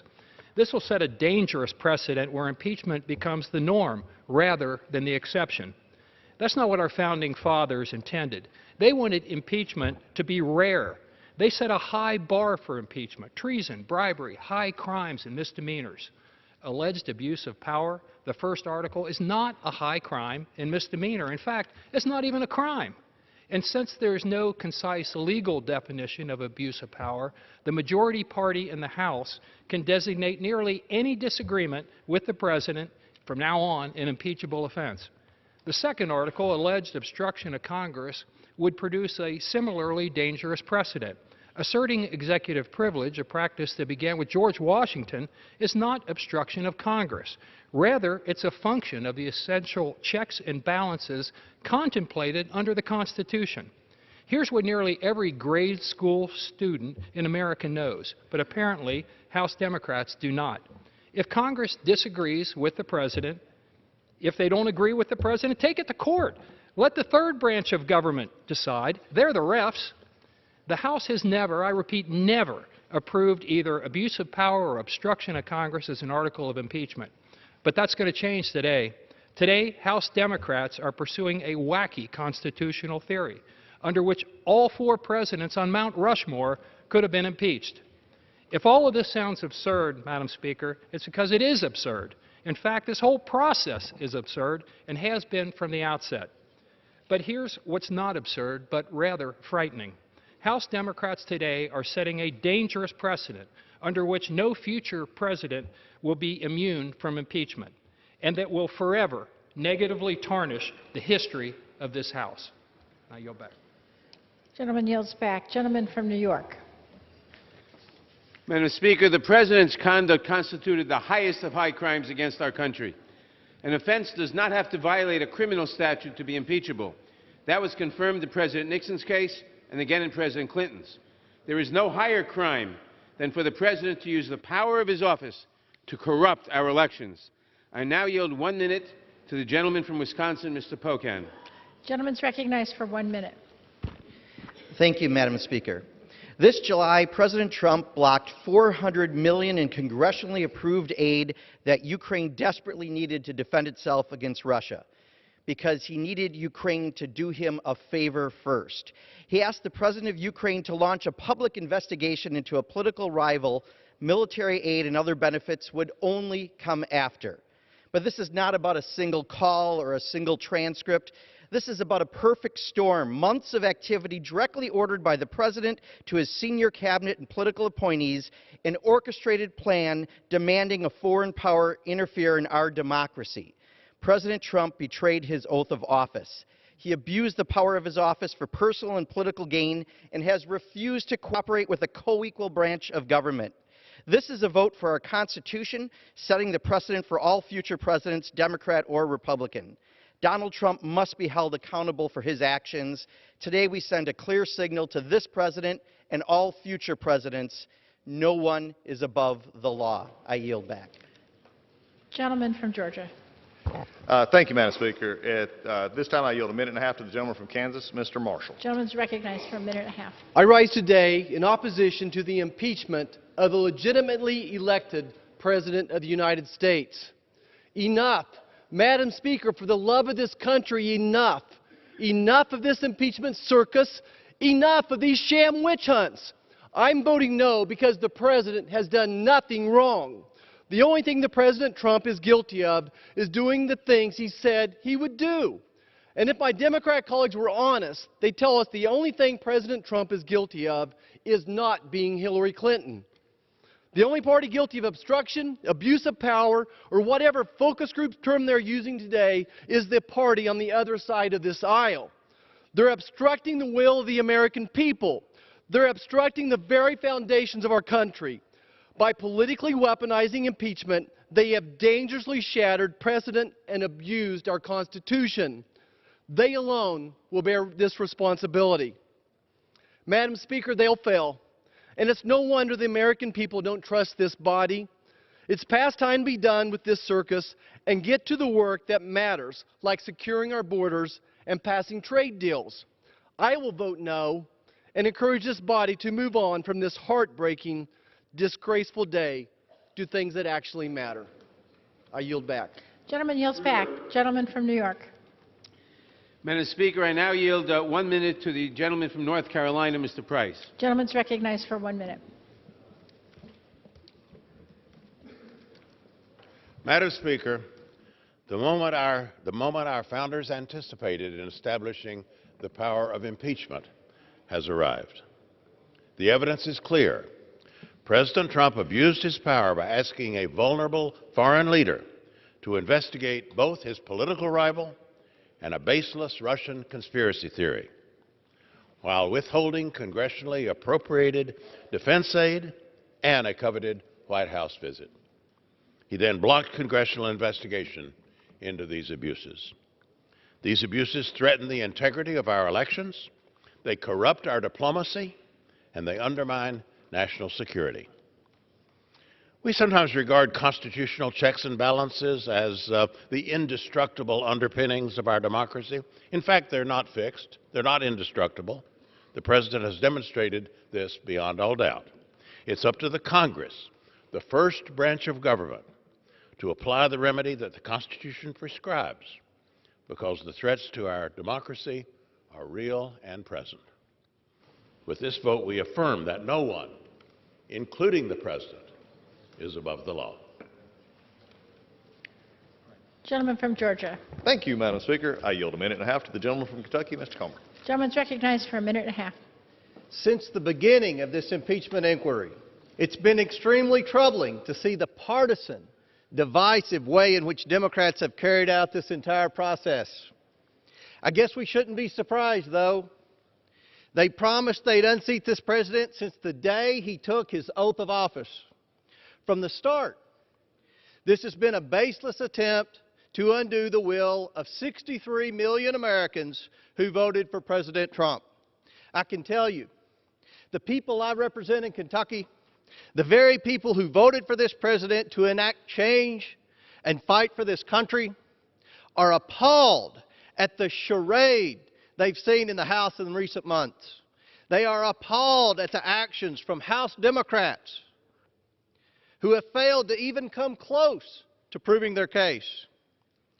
I hope all of my congressional colleagues carefully consider the precedent they are setting by voting in favor of this sham process and these illegitimate articles of impeachment. These articles were written and built on a report that was drafted with biased presumptions, cherry-picked witnesses, and vastly disputed facts. The President did not commit any impeachable offense, and it's clear for all of us to see through the now very well-known transcript. This rigged process sets a concerning precedent for impeachable offenses moving forward, and I wholeheartedly oppose these baseless articles of impeachment. And I yield back the balance of my time. Gentleman from New York. Madam Speaker, I now yield 1 minute to the gentleman from California, Mr. Peters. Gentleman's recognized for 1 minute.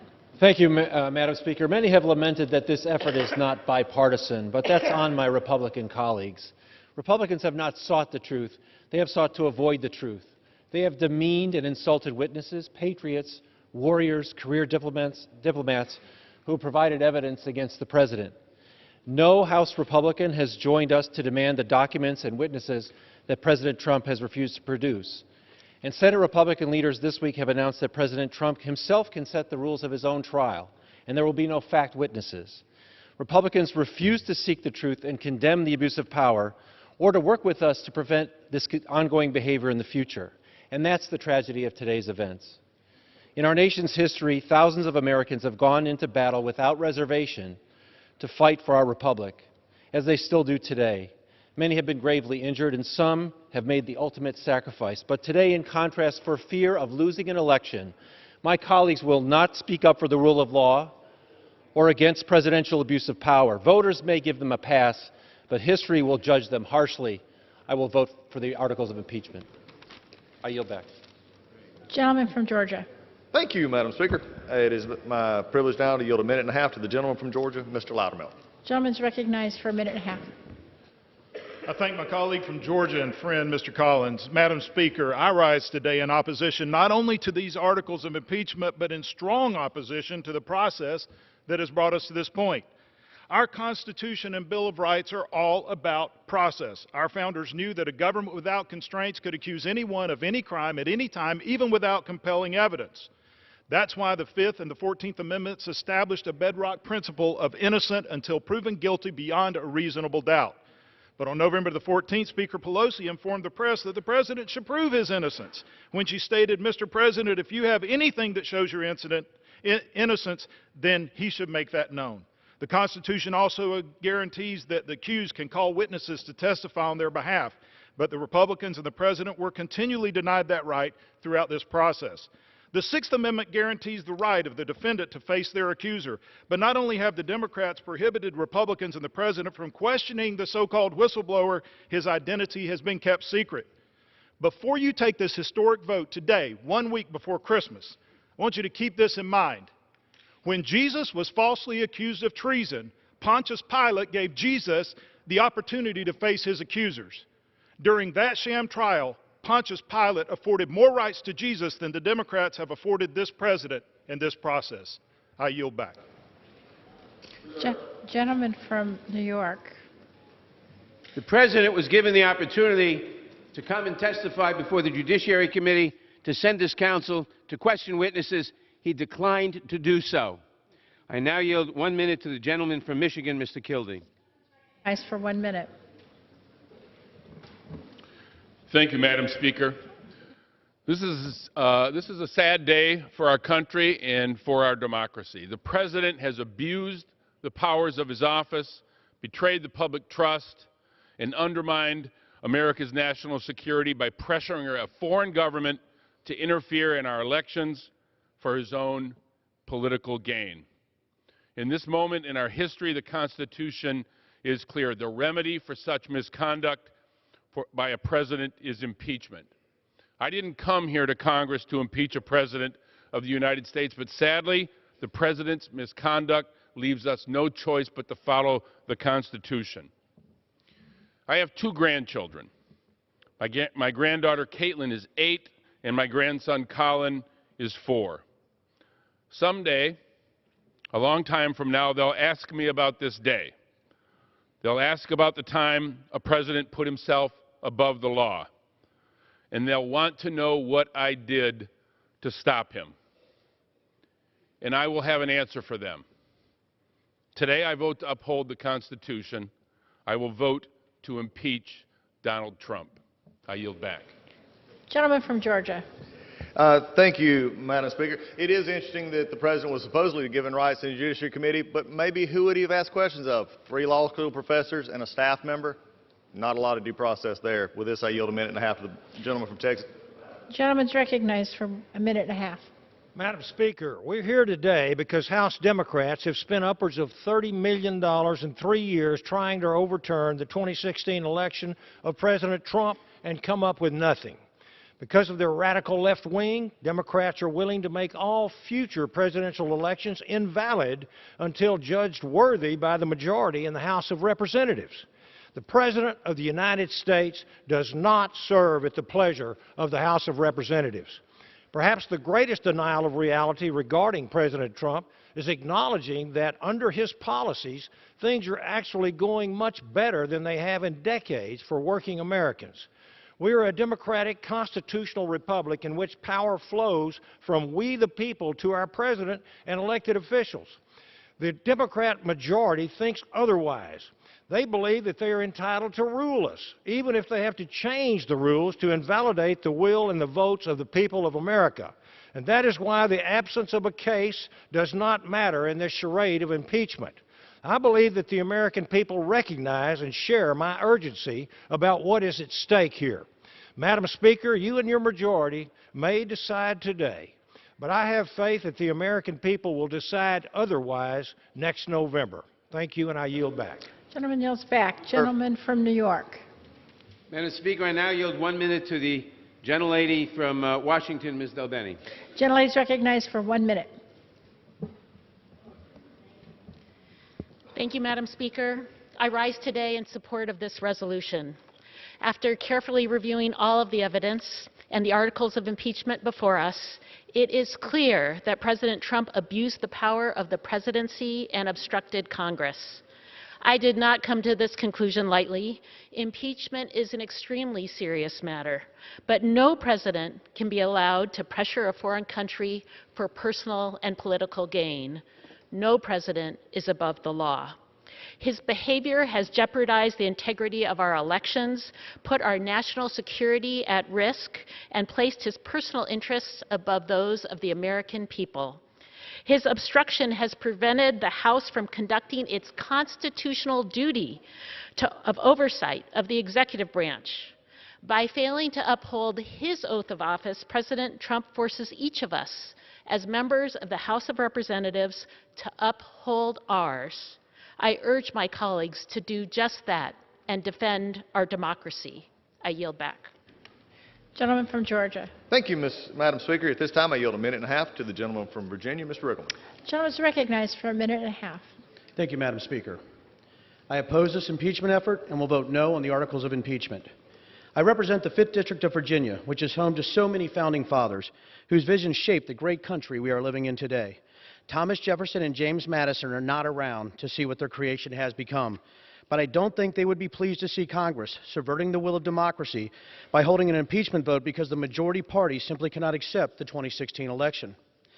Instead of wasting the taxpayers' time and money on specious investigations, we could have passed legislation to address surprise medical billing, secure the border, address the opioid epidemic, reduce student debt, and solve a litany of other issues that Americans actually care about. Tomorrow, we might have a vote on the USMCA, which we should have passed months ago had it not been for the obstruction and delays from Democrats, delays that have made farmers in my district and other districts suffer. Votes like the one we will take today, the decisions that have led up to today's vote, the nature and entire process of this proceeding reeks of careerist bureaucrats and politicians that put politics over people. I was not elected to take political votes that attempt to overturn the will of the American people. I ran for office to serve my constituents. Let's remember, that's why we are here. Weaponizing emotion is not the way to serve the United States of America. And to my colleagues who do just that, I offer a quote Thomas Paine wrote in The Crisis. To argue with a person who has renounced the use of reason is like administering medicine to the dead. Thank you, and I yield back the balance of my time. Gentleman yields back. Gentleman from New York. Madam Speaker, I would remind the gentleman that the House has passed over 400 bills, 275 bipartisan bills, driving down costs of health care and prescription drugs, raising wages, rebuilding infrastructure, taking on corruption and self-dealing in Washington. 80% of these bills are languishing on Senator McConnell's desk. I now yield 1 minute to the gentlelady from Ohio, Ms. Kaptur. Gentlelady is recognized for 1 minute. Madam Speaker, I thank the chairman for yielding. I wish to place on the record that members of Congress swear a solemn oath to protect and defend the Constitution against all enemies, foreign and domestic, and today we fulfill our oath by defending liberty. The central figure testing America's resolve is not here in Washington today. Rather, the closeted villain sits in Moscow at the Kremlin. Vladimir Putin has coordinated murders, election hacking, propaganda, the entrapment of willing fools and greedy underlings who put their own selfish interests over liberty. Putin seeks to sow disarray and destabilize democracies and the NATO alliance. At Putin's direction, Russia illegally invaded Ukraine in 2014, and as Ukraine defends Europe's eastern flank, 14,000 people have been killed at Putin's hand, with over 2 million displaced. Rather than stand up to Putin, President Trump and his minions aided Putin, first in hastening Russian interference in our 2016 elections, and then more recently withholding vital military aid from Ukraine to coerce its interference in our 2020 elections for Mr. Trump's personal gain. Gentlelady's time's expired. Might I end by saying, onward liberty, vote for the articles of impeachment. Gentleman from Georgia. Thank you, Madam Speaker. At this time, I yield a minute and a half to the gentleman from North Carolina, Dr. Murphy. Madam Speaker, I rise in Gentleman's opposition recognized. to these baseless articles of impeachment and the unprecedented process that's been used in this effort to impeach the duly elected President of the United States. It is a mockery of American justice. In 1788, one of our founding fathers, Alexander Hamilton, wrote in the Federalist Papers, "In many cases, impeachment will connect itself with the pre-existing factions, and in such cases there will always be the greatest danger that the decision will be regulated more by the comparable strength of parties, majority and minority, than by real demonstrations of innocence or guilt." What does this mean? It means that the majority can exert its influence regardless of justice. In this statement, Hamilton warned us about the danger of mob rule. Democrats have a criminal and have been searching for a crime for 3 years. But this president has not committed a crime. As the leader of American foreign policy, the president has a constitutional obligation to root out corruption in countries to which we provide aid. This is not an abuse of power. It is his job. One of the articles is obstruction of Congress. The only thing that's been obstructed is this president's right to due process. I don't blame the president for refusing to fully participate in this guilty until proven innocent circus.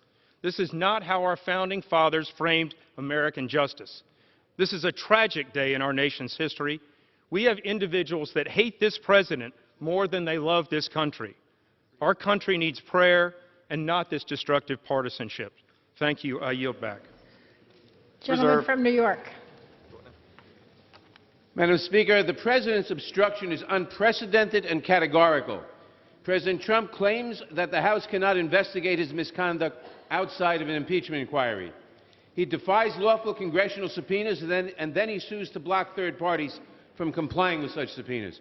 Even as he pursues his own interests in court, his administration simultaneously argues that Congress is barred from obtaining judicial enforcement when executive branch officials disregarded subpoenas. So when can the President be held accountable for his wrongdoing?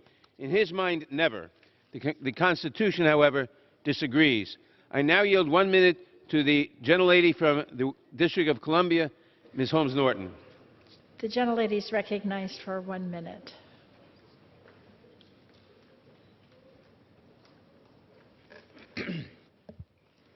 Madam Speaker, my words are my only remedy today. In spite of the upcoming D.C. statehood vote, we expect to be successful. The people of the District of Columbia have no vote on impeachment or on any other matter on this floor now. I spoke on this floor on the impeachment of President Clinton 20 years ago. Unlike the Clinton impeachment on perjury concerning an affair with an intern, Trump's impeachment turns on sabotage of national security to get himself reelected. Clinton repented. Trump insists that he did nothing wrong. That's a promise to continue his long pattern of abuse of power and obstruction of Congress. Impeachment is our only recourse. I yield back. Gentlelady yields back. Gentleman from Georgia. Thank you, Madam Speaker. At this time, I yield 2 minutes to the gentleman from Colorado, member of the Judiciary Committee, Mr. Buck. Gentleman is recognized for 2 minutes. Thank you, Madam Speaker. I thank the gentleman from Georgia. Today, Democrats lower the bar for impeachment.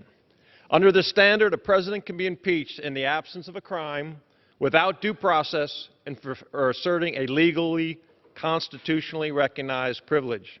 History shows Democrat presidents have abused power to undermine democracy and win elections, and yet they have not been impeached. President Franklin Roosevelt used the IRS to target his political opponents. His son later admitted FDR used, quote, the IRS as a weapon of political retribution.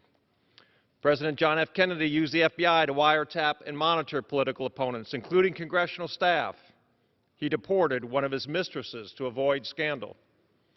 President Lyndon Johnson spied on Goldwater's campaign, signing off on wiretapping his opponent and Goldwater's airplane and using a CIA spy to obtain advanced copies of Goldwater's strategies and speeches. President Barack Obama refused to provide documents to Congress related to Fast and Furious. His unconstitutional recess appointments were unanimously struck down by the Supreme Court. He used national security agencies to lie to the American people about Benghazi to win the 2012 election. He spied on reporters. Finally, it was the Obama administration that committed 17 serious violations before the FISA court to spy on Trump campaign associates. Despite these clear abuses of power by FDR, JFK, LBJ, and Obama, Republicans did not impeach. Why? Because the framers did not want a low bar for impeachment. They wanted Congress and the President to work out their differences. When I asked Professor Turley in a Judiciary Committee hearing if any president could avoid impeachment with this low standard, he said no. I yield back. Gentleman from New York. Madam Speaker, I would remind the gentleman that President Obama provided thousands of pages of information to congressional requests that Attorney General Holder and others testified, unlike now. I now yield 1 minute to the gentlelady from Illinois, Ms. Kelly. Gentlelady is recognized for 1 minute. Madam Speaker, today is a solemn day in America, a day that none of us hoped for when we came to Congress. But the events of today are something that each of us swore that we were prepared to execute in defense of the Constitution of the United States against all enemies, foreign and domestic. This is the oath that binds the men and women of the 116th Congress. As our democracy implores, we defend her. A clear and present threat to American democracy is what brings us here. The architect, a president who asked that a foreign nation interfere in our election. This was our founding fathers' greatest fear. I cast this solemn vote for the many individuals in my district who entrusted me to be their voice in Congress. They entrusted me to uphold our Constitution for them. I vote yes for Sarah in Chicago, Doug in Kankakee, Diane in Flossmoor. Yes for Kathy in Momence, Catherine in Crete, and Jimmy in Park Forest. The facts are simple. The path forward is clear. Impeachment is not an option. It is an obligation because no one is above the law. I yield back. Gentleman from Georgia. Thank you, Madam Speaker. At this time, it is my privilege to yield 2 minutes to the gentleman from Pennsylvania, another member of the Judiciary Committee, Mr. Reschenthaler. Gentleman's recognized for 2 minutes. Thank you, Madam Speaker, and thank you, Ranking Member Collins. You know, in the Navy, we had a saying, bluff, bottom line up front. Well, I'll give you the bottom line. Democrats are terrified that President Trump is going to win re-election. They can't beat him on the merits. So the Democrats are caving to their far-left radical base, and they're using the thoughts and the feelings and the assumptions of some unnamed bureaucrats rather than relying on facts and law to impeach a duly elected president. Let me be clear. This is nothing more than a political hit job. You know, I've been on all sides of the courtroom. I was a prosecutor in the Navy. I was a defense attorney in the Navy. I was a district judge in my hometown. And let me tell you, as a lawyer, I would defend this case every day of the week. As a judge, I would dismiss this on day one for lack of merit. There's no prima facie case here. I'll tell you who I'd prosecute, though.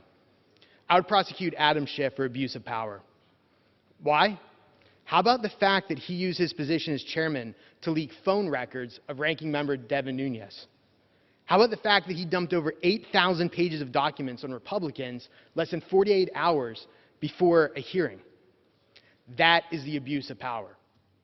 And obstruction? I'd prosecute the Democrats for obstruction.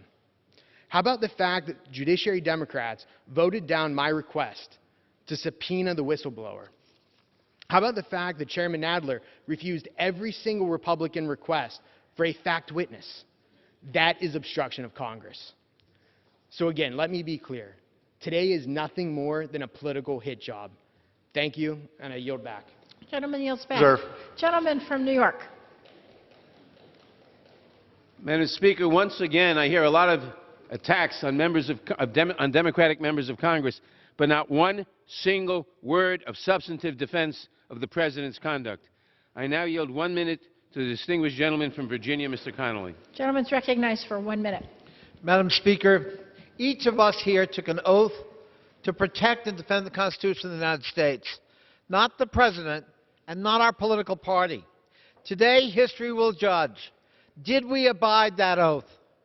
To extort a foreign country, to investigate your political opponent, is an unconstitutional abuse of power.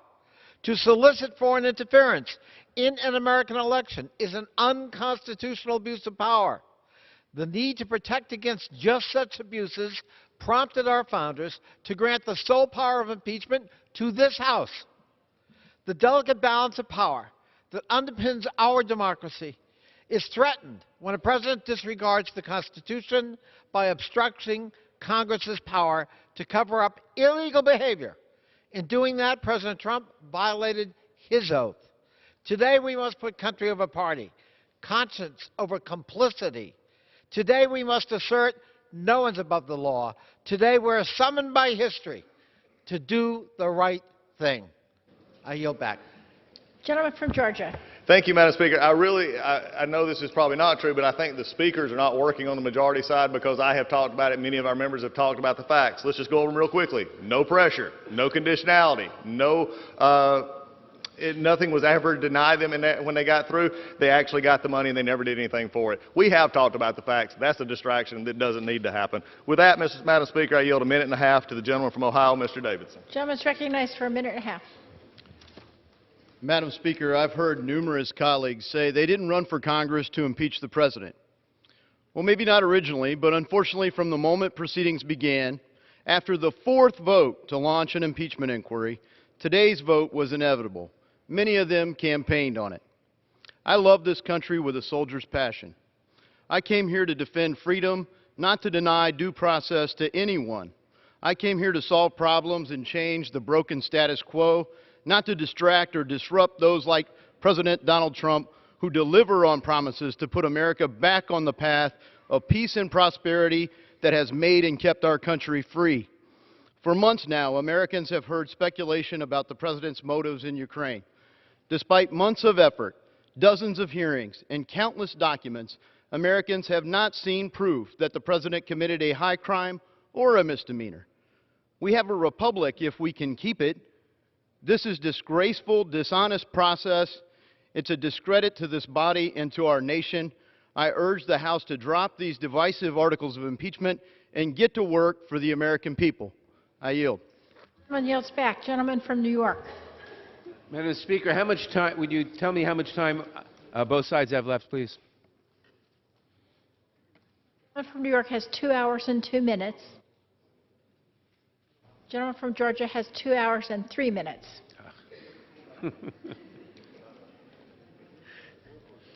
Madam Speaker, I now yield 1 minute to the gentlelady from New York, Ms. Velasquez. Gentlelady is recognized for 1 minute. Madam Speaker, the facts are clear. The President of the United States withheld $400 million in military aid to an ally of the United States and also held back a White House meeting to compel a foreign nation to investigate his political opponent. At the exact time the President was doing this, Ukraine was engaged in a battle for its very existence with one of America's adversaries, Russia. The President abused his power to persuade a foreign nation to dig up dirt on a political opponent, and that's the truth. This was, quite simply, a geopolitical shakedown. The President then tried to block Congress from exercising its constitutionally mandated duty to uncover the truth. Every single one of us today faces a stark choice. If we choose to turn a blind eye to put political expediency before the Constitution, then we are complicit in this subversion of democracy. If we do not hold this President accountable, we have failed the people who sent us here, and we have abdicated our own oath to defend the Constitution. In the United States of America, no one is above the law, not even the President. Thank you, Madam Speaker. At this time, it is my pleasure to yield 2 minutes from the gentleman from Alabama, Mr. Burns. Gentleman's recognized for 2 minutes. Madam Speaker, in 3 months, we've gone from receiving an unsubstantiated, hearsay, and discredited whistleblower complaint to the production of articles of impeachment against the President of the United States. Not since Andrew Johnson has the House engaged in such a partisan political stunt. From the beginning, this has been a sham, and this House has been nothing but a star chamber. The Democrat majority literally locked themselves in the basement of this building, hiding from the American people. When my colleagues and I refused to stand for it, Democrats moved to public hearings, but denied us questions, denied us witnesses, and denied the President any meaningful opportunity to defend himself. With this complete abusive process, the Democratic majority has produced the flimsiest and most legally unsound articles of impeachment in the history of this nation.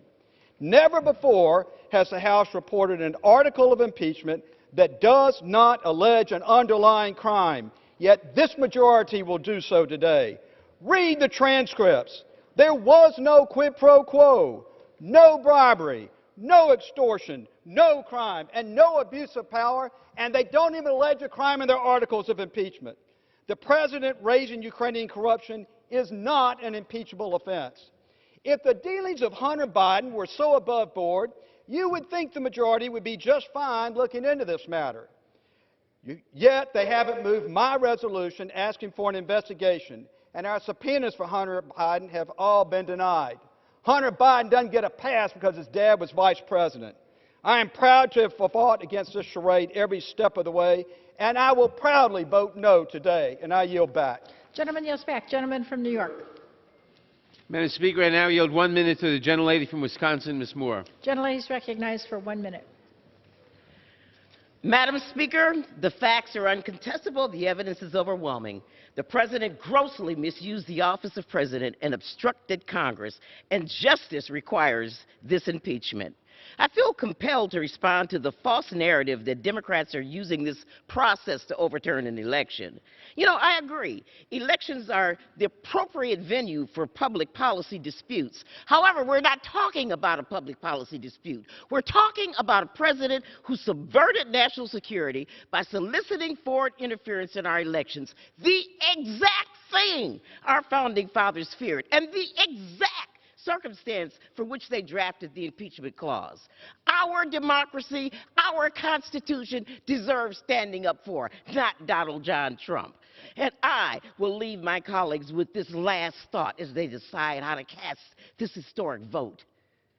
For what shall it profit a man to gain the whole world only to lose his own soul? I yield back. Lady yields back. Gentleman from Georgia. Thank you, Madam Speaker. At this time, I yield 1.5 minutes to the gentleman from Texas, Mr. Goodford. Gentleman's recognized for 1.5 minutes. Thank you, Madam Speaker. This is the day the Founding Fathers feared, when they granted Congress the power of impeachment, where we have a political party so dead set against the president that they will do anything to impeach him. And they're about to get away with it simply because they have the votes. But that's not how this process is supposed to work. It's not meant to be dictated by a thin partisan majority, nor is it meant to be used when an election is just around the corner. And no one understands that better than our Speaker, who I have great respect for, and I agree with the comments she made on March the 6th of just this year. Impeachment is so divisive to the country that unless there's something so compelling and overwhelming and bipartisan, I don't think we should go down that path because it divides the nation. And that's exactly what's happened.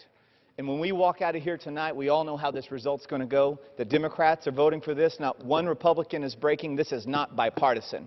The American people are disgusted with the United States House of Representatives, and we bring shame upon this body today by moving forward this impeachment. I yield back. Gentleman yields back. Gentleman from New York. Madam Speaker, I now yield 1 minute to the gentleman from California, Mr. Lowenthal. Gentleman's recognized for 1 minute. Thank you, Madam Speaker. The facts in this case are as simple as they are tragic. Witness after witness attested to these facts. No one has credibly refuted them. President Trump tried to coerce Ukraine to interfere in the 2020 elections. He used the power of his office for personal political gain. By withholding aid to Ukraine, the president has endangered our ally Ukraine and undermined our own national security. And when he got caught, the president attempted to cover up the crime and shut down any investigation by obstructing Congress. We have overwhelming evidence that this president poses an urgent threat to our elections, to our national security, and to the rule of law. Congress must vote to impeach him to protect our constitutional republic. There is no alternative. Thank you, and I yield back.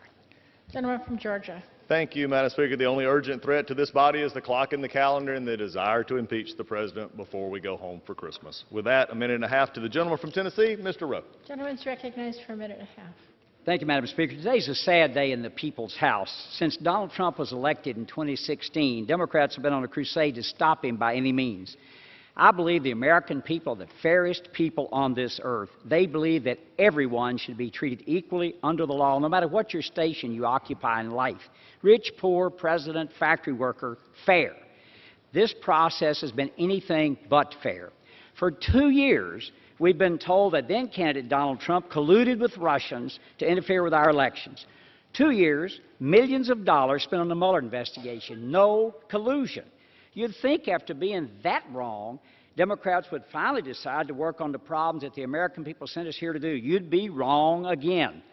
Then we were told that the president withheld money to the Ukrainians in a quid pro quo. No, a bribery, no, abuse of power. I guess whatever polls best, to gather information on a political rival, potential rival. Well, here are some facts about what happened. Fact number one, the transcript of July 25th phone conversation that President released shows no pressure. Fact number two, President Zelensky did not know the money was withheld. Fact number three, no investigation occurred or was announced. Fact number four, the money was released September 11, 2019. Facts are stubborn things. One member on the other side of the aisle said, quotes, "I'm concerned that if we don't impeach this president, he will get reelected," end quotes. That, Madam Speaker, says it all. I yield back. Gentleman yields back. Gentleman from New York. Madam Speaker, I now yield 1 minute to the gentlelady from Oregon, Ms. Bonamici. Gentlelady is recognized for 1 minute. Thank you, Madam Speaker. I take seriously my oath to uphold and defend the Constitution, and I do not take today's proceedings lightly. The Founding Fathers included the impeachment process in the Constitution to uphold our values and to maintain the checks and balances that are essential to separation of powers and to democracy. They knew way back in 1787 that a president could abuse the power of the office. In fact, they adopted the phrase high crimes and misdemeanors from a phrase that had been used in the English Parliament since 1386. Intended to cover situations where an official abused his power and included in disobeying an order from the Parliament. Donald Trump has abused the power of his office by inviting a foreign government to interfere in the U.S. election, and he did this not to help the United States, but to benefit himself. That's wrong, and it's an impeachable offense. And then when Congress exercised our constitutional duty to investigate these wrongdoings, he obstructed the investigation every step of the way. That is also wrong, and it's also an impeachable offense. In our country, no one is above the law. That includes the President of the United States. And I yield back the balance of my time. Gentleman from Georgia. Thank you, Madam Speaker. At this point, I yield a minute and a half to the gentleman from Pennsylvania, Mr. Kelly. Gentleman's recognized for 1.5 minutes. I thank the gentleman. You know, December is such a great month, and there's so many great dates in December, and we talk about the wonderful things that have happened in Decembers of the past. There's also, in addition to Christmas being something we celebrate, the Boston Tea Party took place in December, but also on December 7th, 1941, a horrific act happened in the United States, and it's one that President Roosevelt said, this is a date that will live in infamy. Today, December the 18th, 2019, is another date that will live in infamy. When just because you hate the President of the United States and you can find no other reason other than the fact that you're so blinded by your hate that you can't see straight, that you've decided the only way we can make sure this President doesn't get elected again is to impeach him. On the floor of the People's House, the bastion of democracy and liberty in the whole world, we have decided that political power is far more important than principle. I would urge all members of the House to vote no on impeachment and to look their voters in the eye and remember, listen, let me tell you, the voters will remember next November what you're doing this December. This is a terrible time. This is a date that will live in infamy. Thank you, Mr. Speaker, and I yield back. Gentlemen, the members are reminded to address their remarks to the chair. Gentleman from New York. Madam Speaker, I now yield 1 minute to the gentlelady from Florida, Ms. Frankel. Gentlelady is recognized for 1 minute. In 1787, at the conclusion of the Constitutional Convention, Benjamin Franklin was asked, "Do we have a republic or a monarchy?" He responded, "A republic if you keep it." Madam Speaker, a republic is a form of government in which the country is considered a public matter, not the private concern or property of the rulers. In a republic, no person is above the law.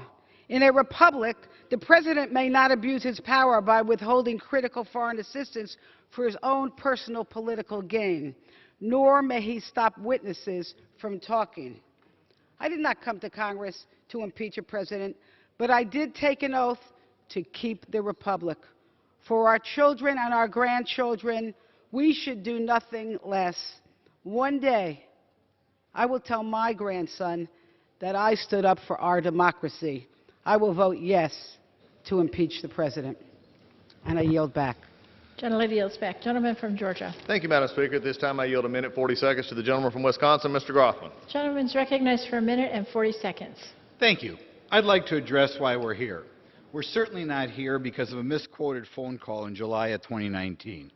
The Washington Post ran an article headlined, "The campaign to impeach President Trump has begun the day he was sworn in."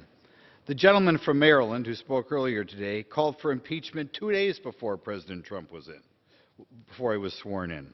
The gentleman from Texas was introducing impeachment resolutions 2 years ago and said President Trump should be impeached so he can't get reelected. This impeachment is not about anything that happened on a phone call. This impeachment is about what President Trump has done. The people in this country who are let in, who are inadmissible or apprehended and don't have legal authority, fell from 100,000 people in May to under 5,000 people in November, and you hate him for it. Ben Carson thinks that low-income housing should be used by American citizens and not people who are here illegally, and you hate him for it. President Trump doesn't want people coming here and going on welfare, and you hate him for it. President Trump wants able-bodied people on food stamps to try to work, and he's hated for it. President Trump renegotiated that rip-off trade agreement with Mexico and Canada, and that was let in place by President Bush and President Obama, and you hate him for it. President Trump sides with law enforcement instead of criminals, and murders dropped 1,000 people last year, and you hate him for siding with the police. President Trump lets Christian adoption agencies choose who they want to be parents, and you don't like him for that. President Trump won't let foreign aid go to agencies that perform abortions. You hate him for that. President Trump's judges stick to the Constitution. He's disliked for that. President Trump is keeping his campaign promises, and you hate him for that. I yield the remainder of my time.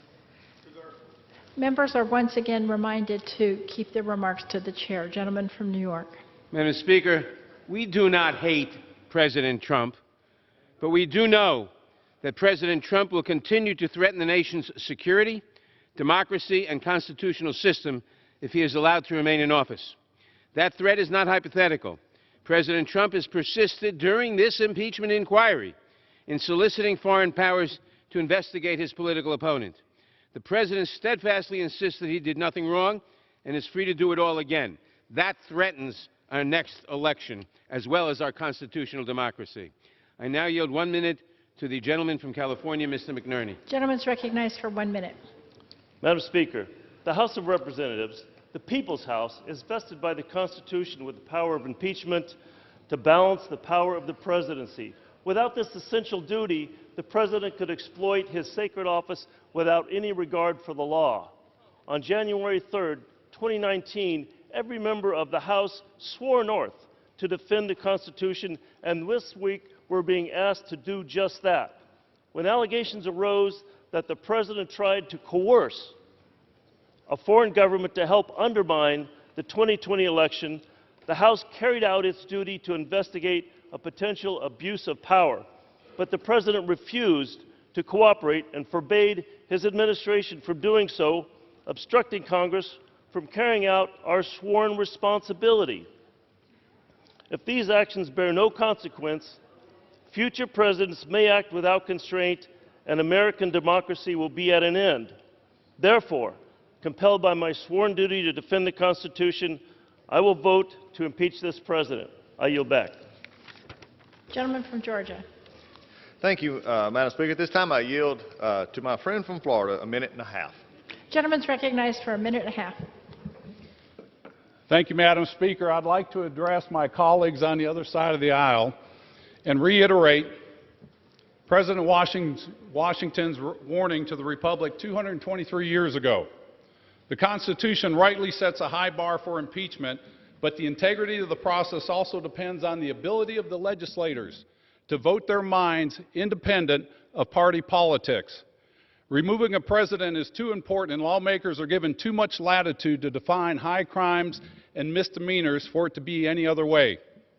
Otherwise, excessively partisan politicians could overturn an election simply because the president is a member of the opposite and opposing party. It is in regard to this impeachment process that George Washington forewarned us as a nation at this moment in history. When political parties may now and then answer popular ends, they are likely in the course of time and things to become potent engines by which cunning, ambitious, and unprincipled men and women will be enabled to subvert the power of the people to usurp for themselves the reins of government. How wise he was. Vote no on this assault to our republic, the Constitution, and against President Trump. Gentleman yields back. Gentleman from New York.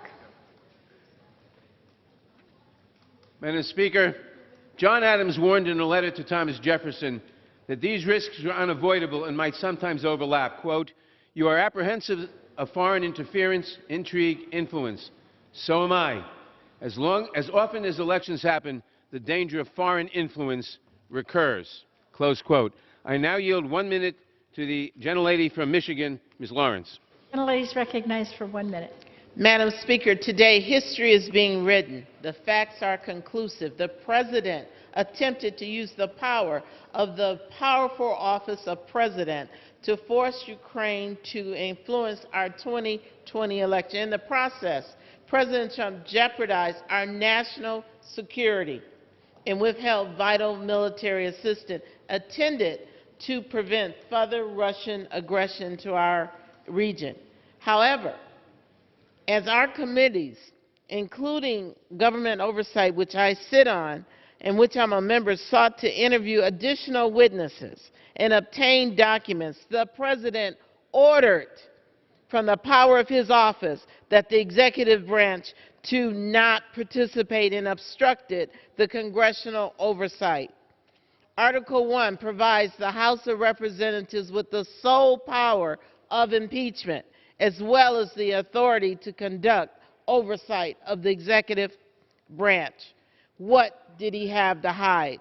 When the framers met over 200 years ago, they went to great lengths to ensure future presidents would be forced to answer to their constitutional responsibility. I stand today in support of the 2 articles of impeachment. Gentleman from Georgia. Thank you, Madam Speaker. At this time, I yield 2 minutes to the gentleman from Virginia, Mr. Klein. Gentleman is recognized for 2 minutes. Thank you, Madam Speaker.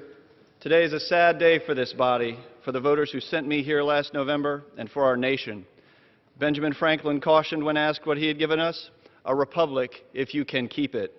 Today we take a step further toward losing the republic that our founding fathers envisioned by engaging in activity that they specifically warned against, the misuse of the constitutional power of impeachment for one party's political gain. Our Constitution is the very foundation of our republic. Its assurance of self-determination has been the shining beacon by which our nation has chartered its course over the last 2 centuries. From a new democratic experiment struggling to survive to the greatest nation on earth, America has been powered over the years not by government, but by the ingenuity, the bravery, and the faith of its people. Confident in their place as one nation under God, indivisible, with liberty and justice for all. And so it is we, the people, who determine our president, not we, the Judiciary Committee, nor we, the Congress. The Constitution is clear. It's only when we see clear proof of the impeachable offenses outlined in Article 2, Section 4, treason, bribery, or other high crimes and misdemeanors, that we are to challenge the decision of the voters, break the figurative glass, and pull the emergency ripcord that is impeachment. We do not have that proof today.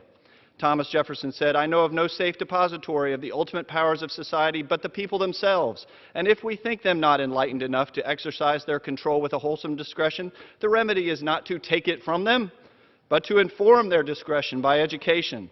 But rather than educate, this majority has chosen today to obfuscate with hearsay, innuendo, and speculation. And when history looks back on this shameful period for this House, it will judge it for what it truly is, the ugly hijacking by the majority of our Constitution and the powers it so solemnly entrusts to us to engage in a blatantly political process designed to finally achieve what they could not achieve at the ballot box, the removal of a duly elected president. Compelled by my sworn duty to uphold this Constitution and for the people, I vote no on impeachment today. I yield back. Gentleman from New York. Madam Speaker, I now yield 1 minute to the gentleman from California, Mr. Huffman. Gentleman is recognized for 1 minute. Madam Speaker, as we take this solemn, necessary step of impeaching President Trump, my Republican colleagues have made up their minds. We can't persuade them to do the right thing, so I'll address my remarks to the future. Today's vote will be judged by future generations, including my precious children, Abby and Nathan, maybe grandkids. Historians will study what members of this Congress did when our democracy was tested like never before by a president who put personal interests above country, who compromised national security to cheat his way to re-election, and when caught, not only lied and refused to admit wrongdoing, but flouted Congress's authority. He even called the constitutional impeachment mechanism unconstitutional. Historians will marvel how some members of Congress continued to stand by this man, how they put blind partisan loyalty or fear of Donald Trump above their duty to defend the Constitution, how they made absurd partisan arguments and tried to obstruct these proceedings, and how instead of pushing back when their party fell under the dark spell of authoritarianism, they embraced it as if the Constitution, the rule of law, and our oath of office mean nothing. So, Madam Speaker, for our future generations, our children, the judgment of history, let me be clear. I stand with our Constitution, with the rule of law, and our democracy. I'll be voting yes to impeach Donald J. Trump. Gentleman's recognized for a minute and a half. I thank the gentleman for yielding me time. Today's vote to impeach the duly elected President of the United States is truly historical. However, its unique place in history is not for the reasons the Democratic Party and their mainstream media overlords are so desperately trying to convey. Today, we will be remembered as the day that the Democrats, claiming a false moral supremacy over the desire of the American people, executed a deliberate and orchestrated plan to overturn a presidential election. It will be the first time in history that a party paraded out their Ivy League academics to explain to 31 states and almost 63 million people that their voice should not be heard and why their votes should be counted. I pray for our nation every day, but today I'm praying for my colleagues across the aisle who arrived at this partisan and self-directed fork in the road and chose the road never before traveled and one that has a dead end. Donald J. Trump is our president, chosen by the American people, fair and square. As we say in Texas, it's a done deal.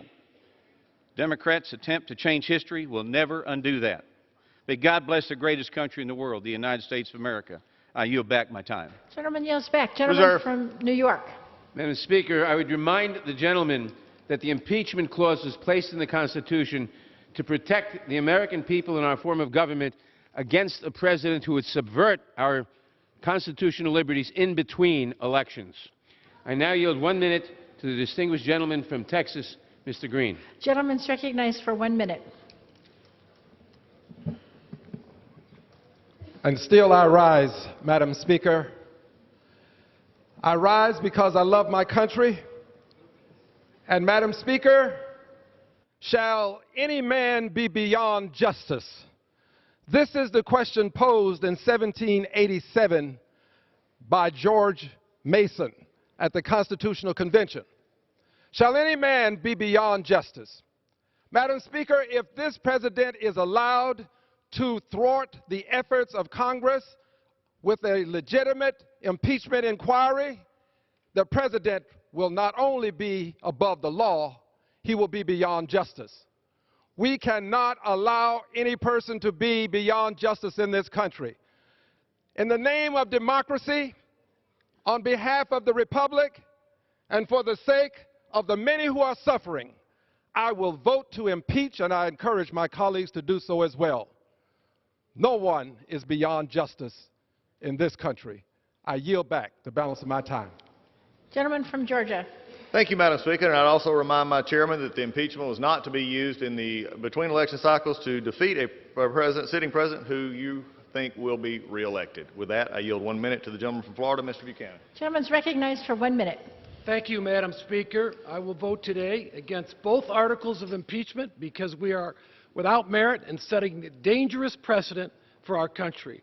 This political vendetta is an abuse of the impeachment process and would subvert the votes of 63 million Americans. Just because the president's opponents are afraid that he'll win re-election is no excuse for weaponizing impeachment. No president in history has ever been impeached 10 months before an election. Elections are the heart of our democracy. Our founding fathers devised a simple way to remove a president if you disagree with him. It's called an election. and we have one coming up in less than a year. Let's let the people decide this next November, and I yield back. Gentleman yields back. Gentleman from New York. Madam Speaker, I now yield 1 minute to the gentlelady from Michigan, Ms. Tlaib. Gentlelady is recognized for 1 minute. Thank you. I rise today in support of impeachment. I learn so much every single day from my residents at home. Their common sense and understanding of what is right and wrong is centered on why they oppose any person using the most powerful position in the world for personal gain. We honor our veterans in this chamber almost on a daily basis, but do we ever follow their lead, where we serve the people of the United States and uphold the Constitution not as Republicans or Democrats, but as Americans? We should learn from their sense of duty and responsibility to country and democracy, not political party. Doing nothing here, Madam Speaker, is not an option. Looking away from these crimes against our country is not an option. This is about protecting the future of our nation and our democracy from corruption, abuse of power, criminal cover-ups, and bribery. And this, Madam Speaker, this vote is also for my sons and the future of so many generations. So I urge my colleagues to please vote yes on these articles of impeachment. With that, Madam Speaker, I yield. Gentleman from Georgia. Thank you, Madam Speaker. At this time, I yield 1.5 minutes to the gentleman from Pennsylvania, Mr. Joyce. Gentleman is recognized for 1.5 minutes. Madam Speaker, I rise today on this dark day in the United States House of Representatives to voice my opposition to the shameful impeachment process that has occurred in the People's House. Some of my colleagues on the other side of the aisle do not like President Trump. We know this because they proudly boasted about their intention to impeach our president before he was even sworn into office. Out of disdain for the president and for those of us who elected him, the House of Representatives is considering 2 articles of impeachment that are so very weak that they even fail to include specific crimes. The people that I represent in South Central and Southwestern Pennsylvania know the truth. The American people know the truth. This impeachment circus has never been about the facts. This process has always been about seeking revenge for the president's election in 2016 and attempting to prevent him from winning again in 2020. Madam Speaker, I wholeheartedly oppose this partisan and shameful effort to impeach our democratically and duly elected president. For the sake of our nation, I urge my colleagues to join with me and vote no on the articles of impeachment. Thank you. I yield back. Gentleman yields back. Gentleman from New York. Madam Speaker, all we keep hearing from the other side are attacks on the process and questions of our motives. We do not hear because we cannot hear, because they cannot articulate a real defense of the President's actions. I now yield 1 minute to the gentlelady from Massachusetts, Ms. Presley. 1 minute. Madam Speaker, I rise today to protect our democracy. Today we take a stand against corruption and abuses of power. What we are doing here today is not only patriotic, it is uniquely American. America is a story of ordinary people confronting abuses of power with a steadfast pursuit of justice. Throughout our history, the oppressed have been relegated to the margins by the powerful, and each time we have fought back, deliberate in our approach, clear-eyed. Each generation has fought for the preservation of our democracy, and that is what brings us to the House floor today, efficient and effective in the pursuit of our truth. Congress has done its due diligence. Today we send a clear message. We will not tolerate abuses of power from the President of the United States of America. The future of this nation rests in our hands. It is with a heavy heart but a resolved one, and because I believe our democracy is worth fighting for, I will vote to impeach Donald J. Trump, and I urge my colleagues to do the same. Back. Gentleman from Georgia. Thank you, Madam Speaker. And, again, and my chairman, again, I think hears us. He just doesn't want acknowledgement. When you have nothing but a process that it was completely amok, you talk about the process, but you also, I've already debunked the facts many times. Let's do it one more time. No pressure by either Mr. Trump or Mr. Zelensky. In fact, what really just horrifies me is the continuation to say that Mr. Zelensky, who is the supposed victim here, had said many times there was no pressure. He is, the majority Democrats are calling him a liar or weakening him in his own country. That's deplorable. There's no conditionality in the transcript or conditionality after that. 5 meetings prove that. All high-level meetings, no conditionality. 2 of those meetings were after the Ukrainians actually knew of the possibility of their aid being held. They've not ever addressed the 4 truths and the 5 facts. Also, after there was nothing done to get the money, guess what? They got the money. That's the facts. That's what they don't want to deal with. That's where we're at today. So let's continue to see how the sham was perpetrated. That's what many of our members are talking about. With that, I yield a minute and a half from the gentleman from Michigan, Mr. Bergman. Gentleman's recognized for a minute and a half. Thank you, Madam Speaker. I rise today in opposition to the articles of impeachment against President Trump. I believe all American people need to be looked in the eye by all their representatives. Today is the culmination of the Democrats' 3-year-long quest to delegitimize the president. This has been in the works since November 2016 and was all but promised when the Democrats took the majority. This sham process began without a formal vote in the House and was continued over these past several months, willfully trampling on decades of bipartisan precedent. No due process, closed-door depositions, even though nothing in this investigation was classified, and leaking only details that fit their narrative. If this isn't partisan politics, I don't know what is. Holding our elected officials accountable is a job I take extremely seriously. But the impeachment votes today represent the worst of Washington, D.C. Yet another reason my constituents are so disillusioned with the process and disappointed by the 116th Congress. Michigan's 1st District sent me to Washington to get things done, to get the government off their backs, and to help rural Michiganders and other people around the country keep more of their hard-earned currency, not to impeach our duly elected president. With that, I urge my colleagues to vote against the articles of impeachment. I yield back. Gentleman yields back. Gentleman from New York.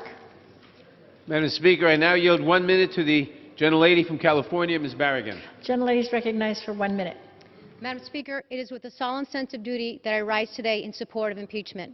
As this chamber debates 2 articles of impeachment against the President for his abuse of power and obstruction of Congress, I want history to know that I stood up to say that I stand for the Constitution and our democracy. When my immigrant mom became a United States citizen, she took an oath and allegiance to our country and Constitution. When I stood on this floor as a new member of Congress, I took an oath to uphold and defend our Constitution.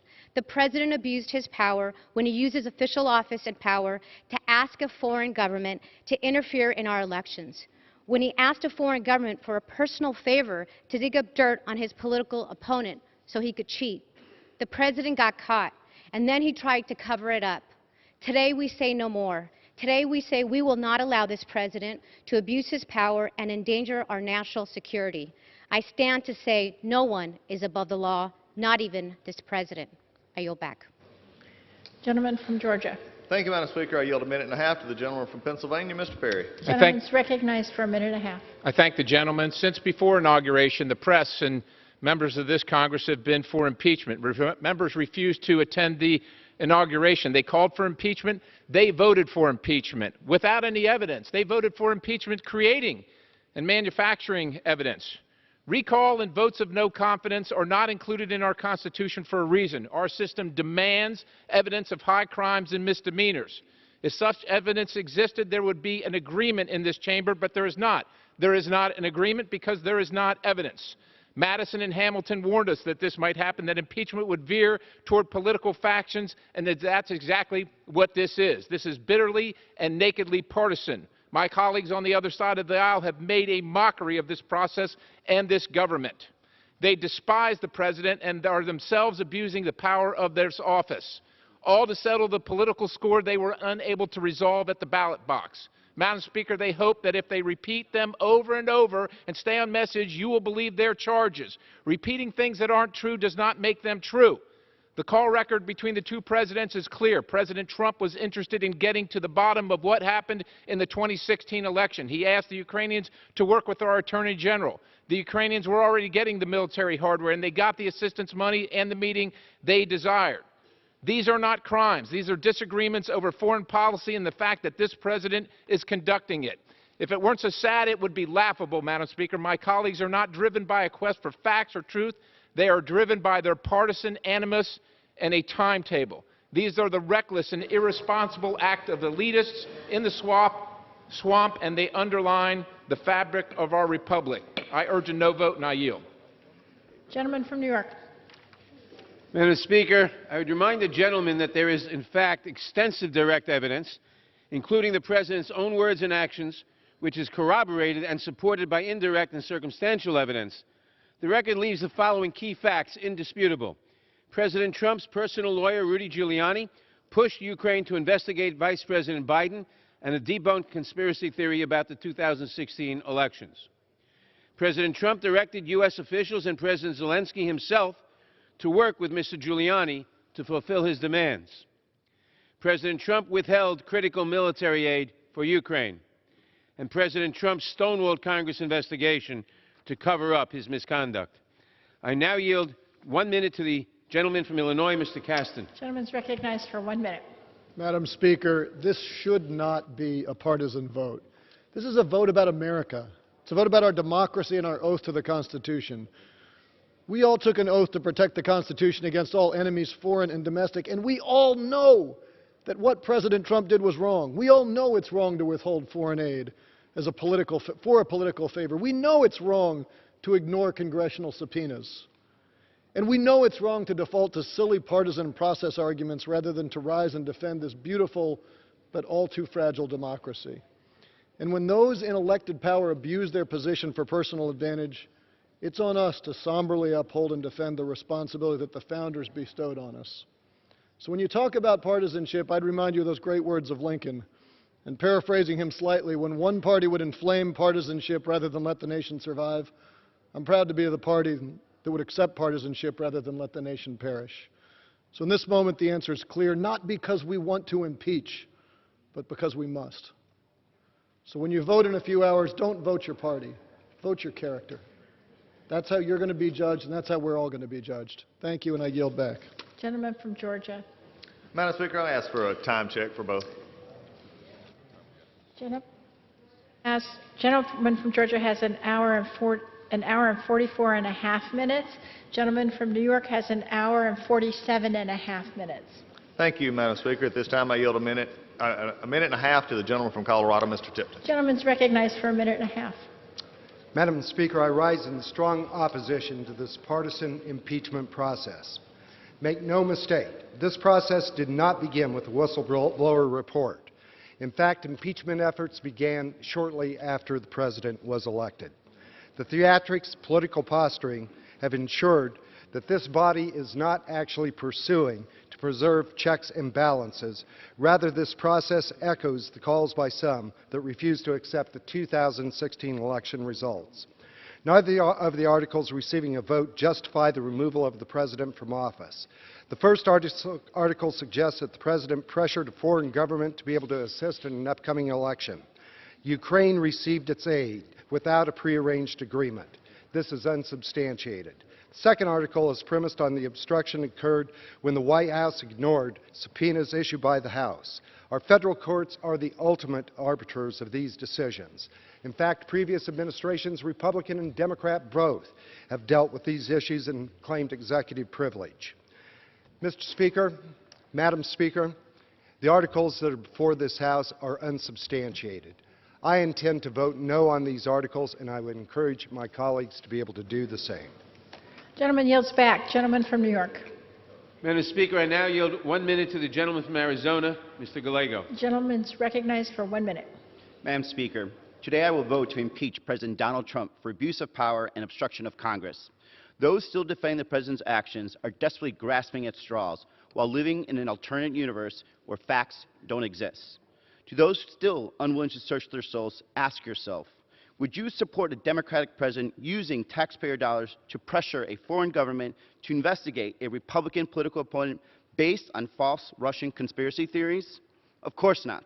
That's absurd. Any president who does that has abused the power of the presidency for personal gain and undermined our most sacred tradition, our elections. In a few hours, every member will make a choice. Will you fall into the age-old political trap of thinking blind partisanship is all that matters? Or will you vote to defend the Constitution and our democracy so that the President Trump and every future president will know that they are not above the law and will be held accountable for their actions? I have made my choice. I hope every member puts the defense of our nation first and joins me. I yield back. Gentleman from Georgia. Thank you, Madam Speaker. I need to yield a minute and a half to the gentleman from Nebraska, Mr. Smith. Gentleman's recognized for a minute and a half. Madam Speaker, I rise today to speak out against this attempt to remove the duly elected President of the United States. Impeachment is importantly established in our Constitution. The impeachment of a president has only happened twice in our country's 243-year history. Yet today, for highly political purposes, the House majority is trying to remove President Trump from office based on secondhand indirect accounts. The articles of impeachment we are voting on today offer no evidence of a crime, but instead are purposely broad to fit the majority's narrative. Less than 1 year until the next presidential election, we are being asked to override the choice of the American people. This lopsided and hyper-partisan biased impeachment process has been predetermined as an outcome from the very beginning. This is an unfortunate day in the history of our great country. We must hope this political game does not set a precedent of which to follow in the future. Surely there will be disagreements between a president and Congress for many years to come.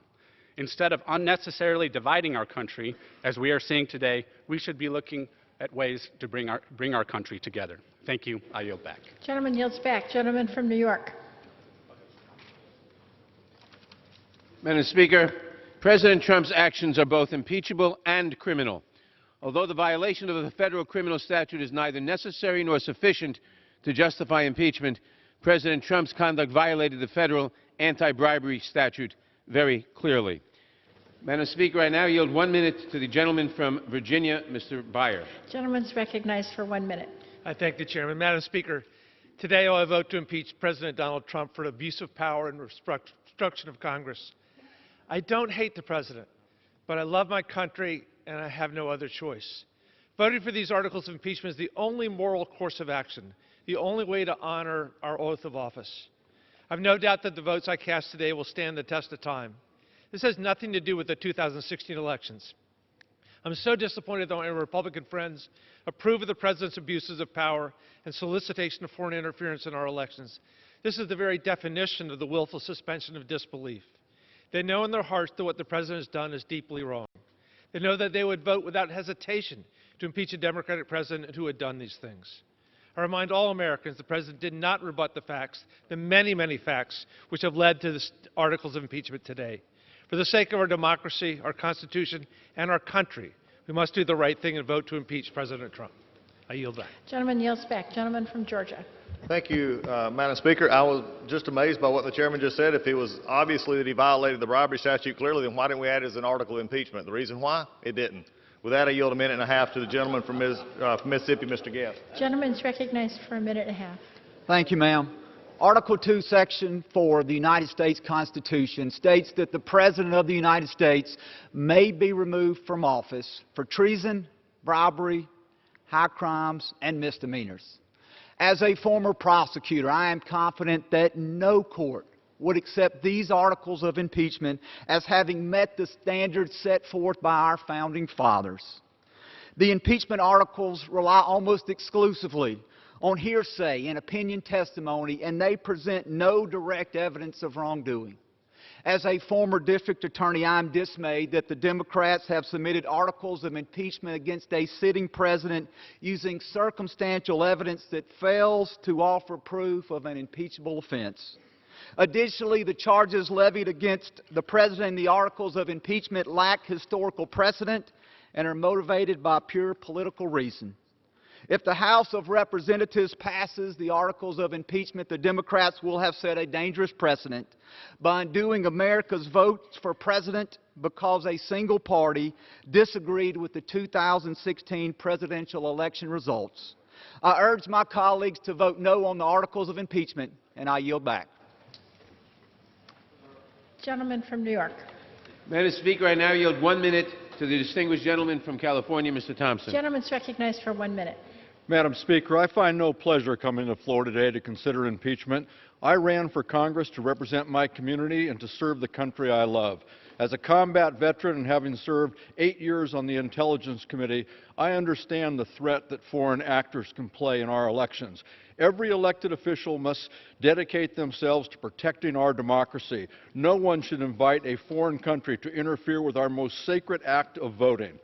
It was abuse of power by the President to ask a foreign nation to interfere in our election to benefit his personal and political interest and to condition bipartisan, congressionally approved aid on that interference. Unchecked, these actions could lead us down a path that will unravel the fabric of our nation. I'm saddened that we're here today, but in the interest of defending our nation, I will vote for the articles of impeachment. I yield back the balance of my time. Gentleman from Georgia. Thank you, Madam Speaker. This time I yield 1.5 minutes to the gentleman from Texas, Mr. Roy. Gentleman's recognized for 1.5 minutes. Thank the gentleman from Georgia. Mr. Speaker, our founders intentionally did not embrace recalls or votes of no confidence. Rather, we demand from Congress evidence of high crimes and misdemeanors. While my colleagues are free to dislike the President, and while they may reasonably view the infamous phone call and negotiations with the Ukrainians as something less than perfect, they are not free to impeach something less than a high crime and misdemeanor. In just over 10 months, though, the people are free to decide, and we should let them. The eyes of the world are upon us, Madam Speaker. The press galleries are full. Our floor is filled with members. When will we give the world something better than this? My colleagues wax eloquent about the constitutions they found under mothballs.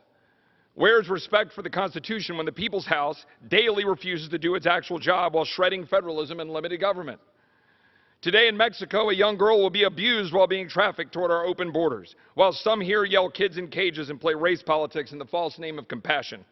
Today in New York, a young mother will be coerced into abortion by taxpayer-funded Planned Parenthood, while we allow the genocide of the unborn in the false name of choice. Today across America, diabetics will struggle to afford insulin due to a health care system ravaged by government and insurance bureaucrats empowered in the false name of coverage. And today our children inherit $100 million of debt an hour, borrowed in the false name of what government can provide. In this conduct by Congress failing to do its jobs, that should be impeached. And one might ask if America would be better off taking the first 435 names out of the phone book to represent us in the United States House than what is on display here today. Today is not a dark day because the American people know this.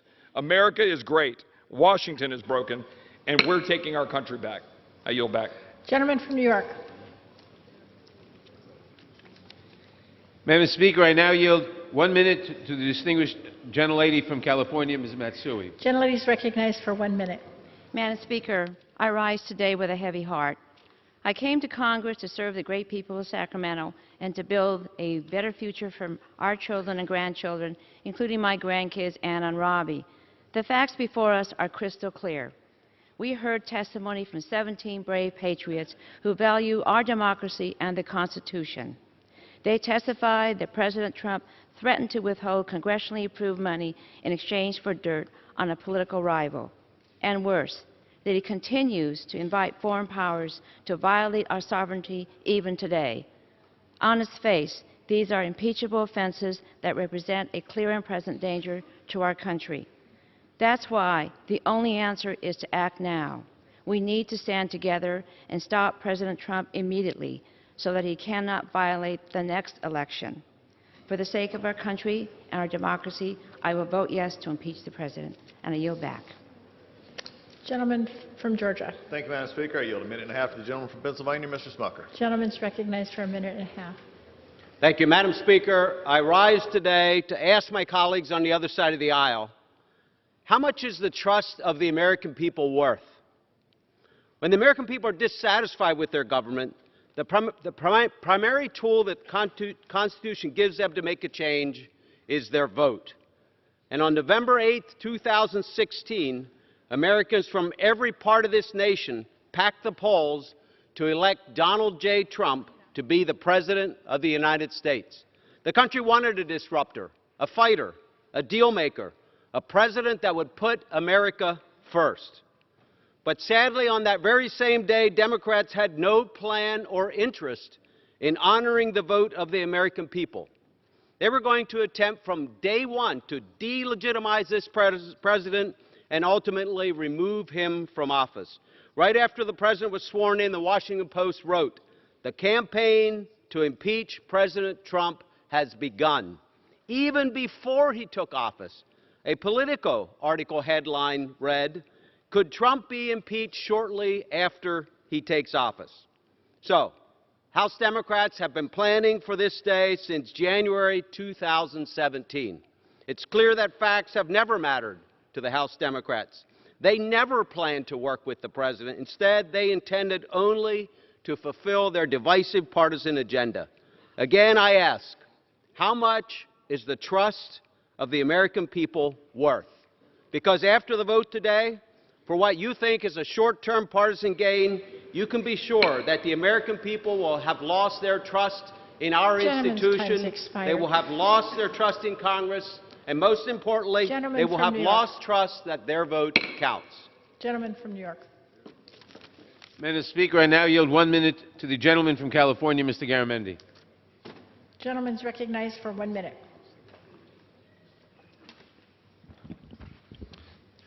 Thank you, Madam Speaker. Impeaching a president is one of the most solemn and consequential decisions the United States Congress can make.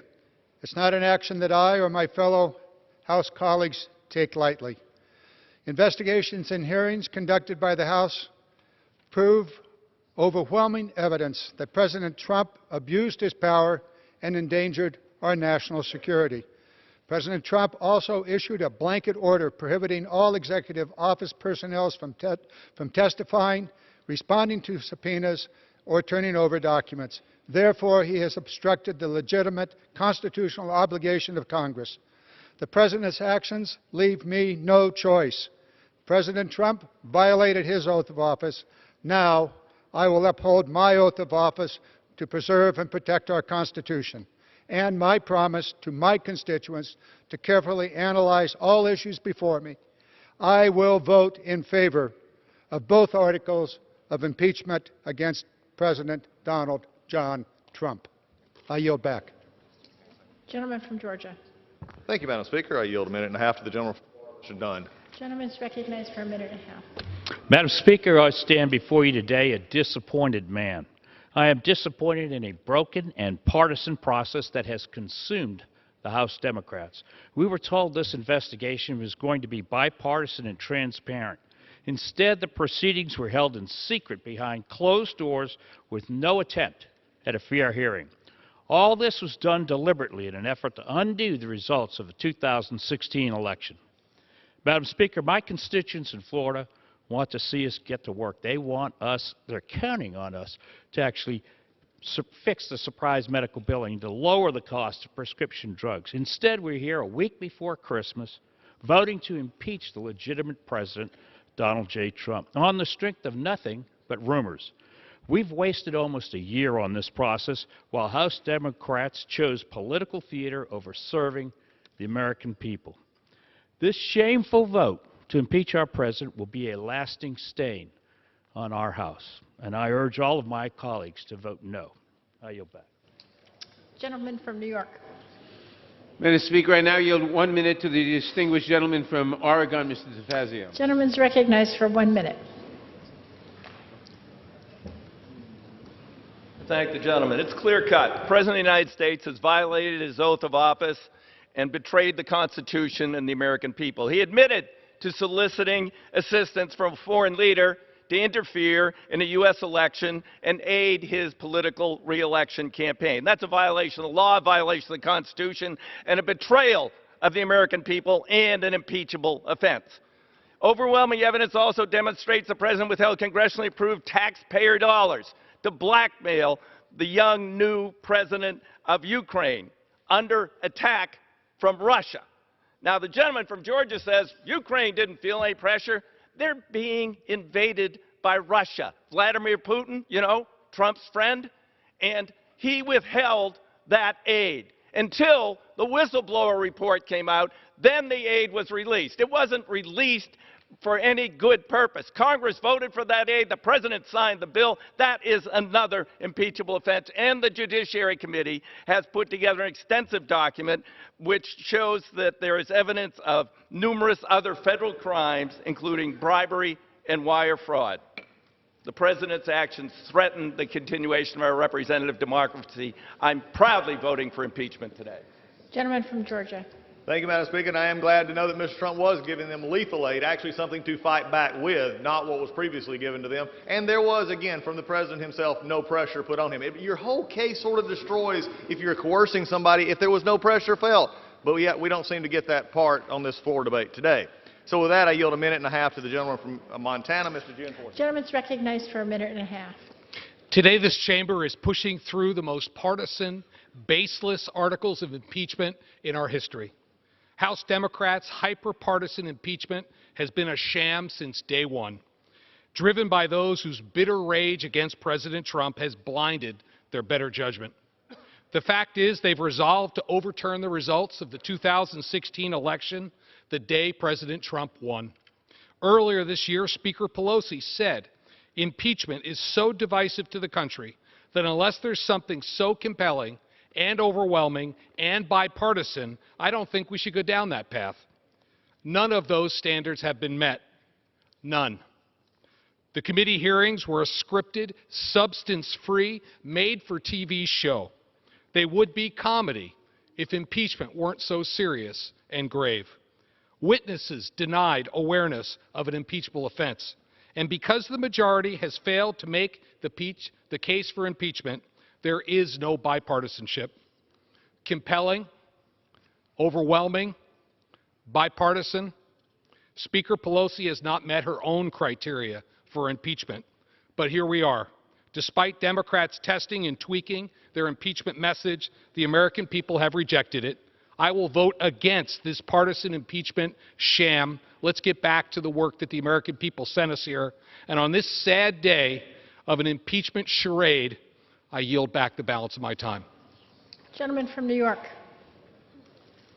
Madam Speaker, I now yield 1 minute to the gentleman from Texas, Mr. Gonzalez. Gentleman's recognized for 1 minute.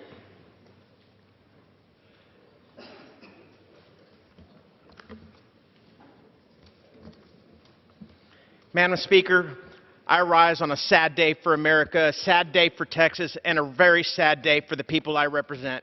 I'm not gleeful for today. I came to Congress to lower the cost of prescription drugs, fight for a debt-free education, improve the cost of special needs children, our seniors, and our veterans. I did not come to Congress to impeach a sitting president, but we've been given no choice.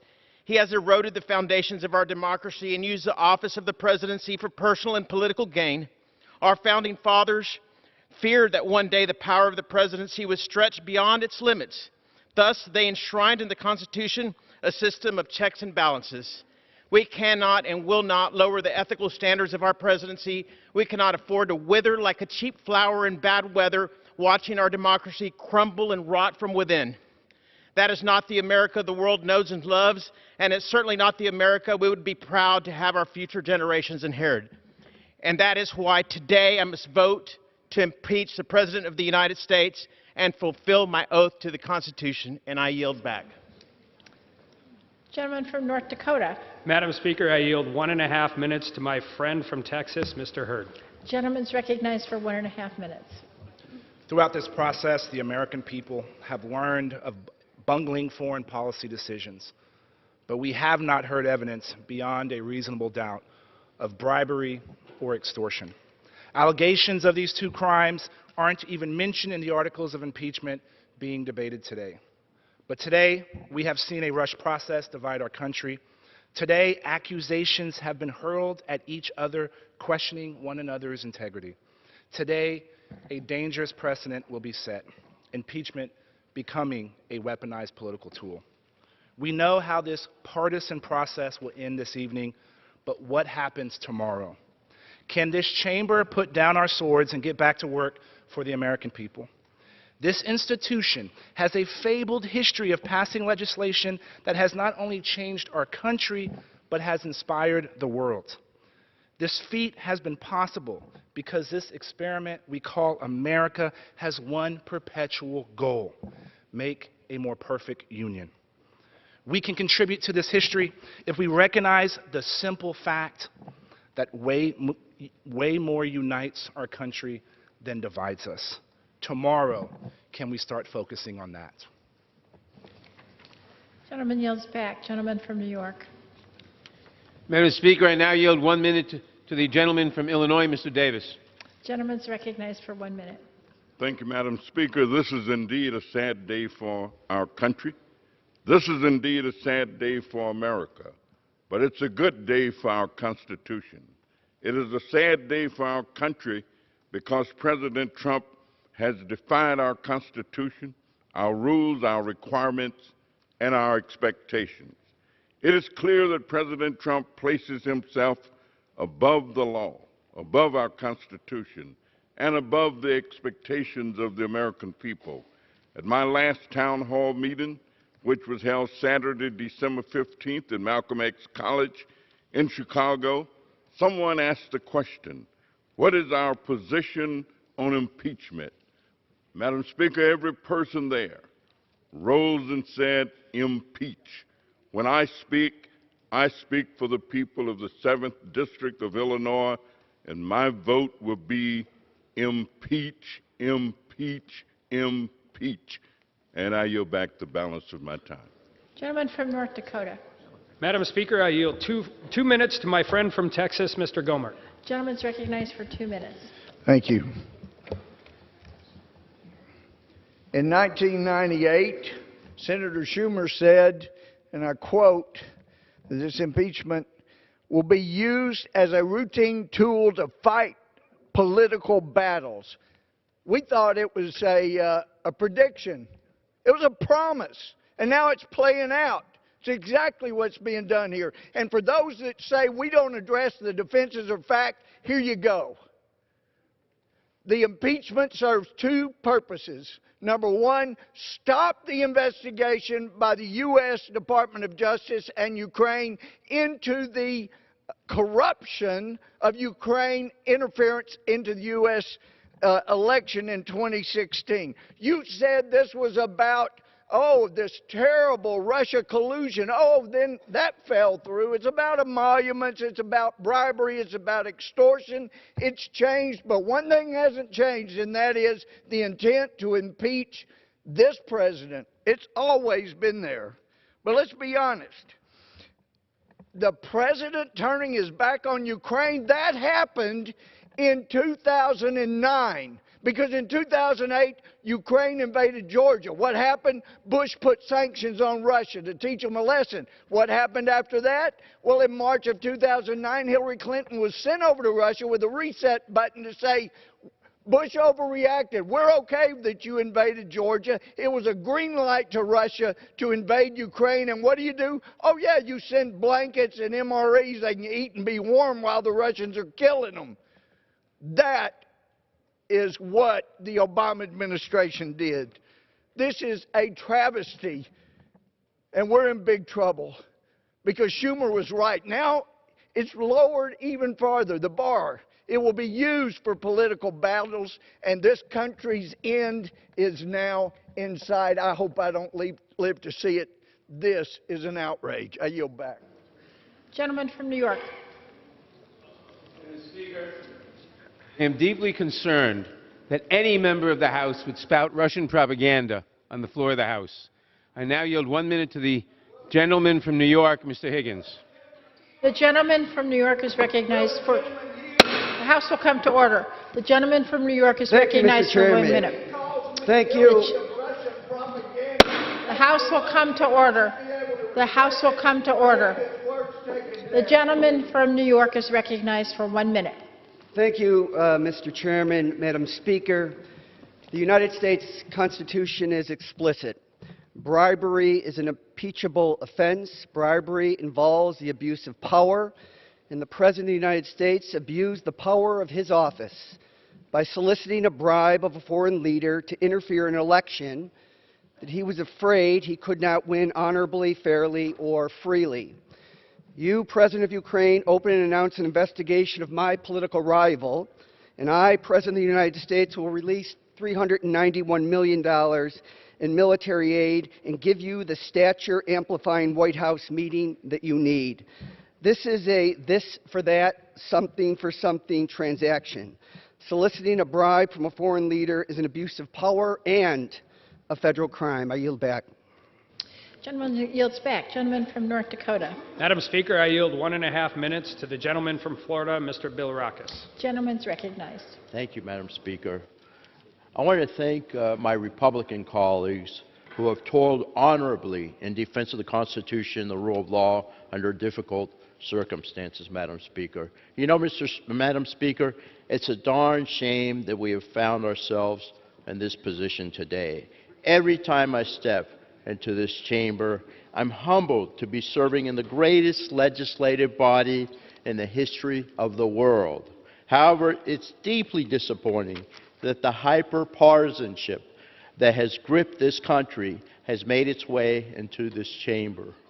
I pride myself on being a consensus builder who works across the aisle to get things done for the American people.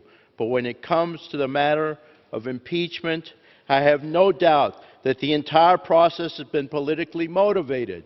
There's absolutely no evidence that President Trump committed an impeachable offense, which is why I will vote no.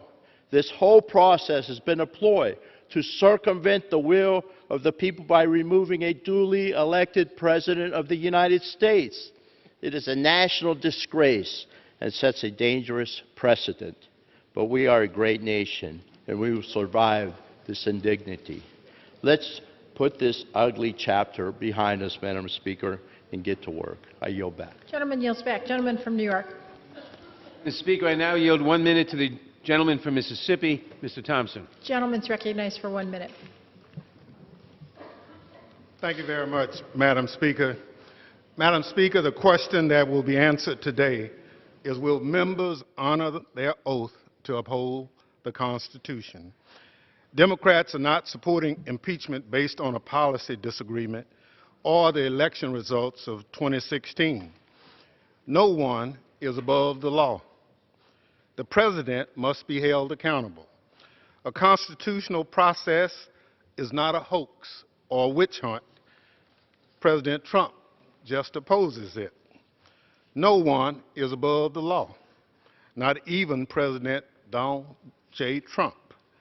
The President abused his power by pressuring Ukraine to help his reelection campaign. Impeachment is a constitutional remedy for these actions. Trump betrayed his oath, betrayed the Constitution, and undermined the integrity of our elections. Those who are against the impeachment inquiry are willing to turn a blind eye to constitutional violations by the President. As a nation, we have no other alternative. We must protect our Constitution and the United States of America. In his own words, no intelligent person believes what he is saying. The gentleman's yield time's back. expired. Gentleman from North Dakota. Madam Speaker, I yield 1.5 minutes to the gentleman from Indiana, Mr. Barry. Gentleman's recognized for 1.5 minutes.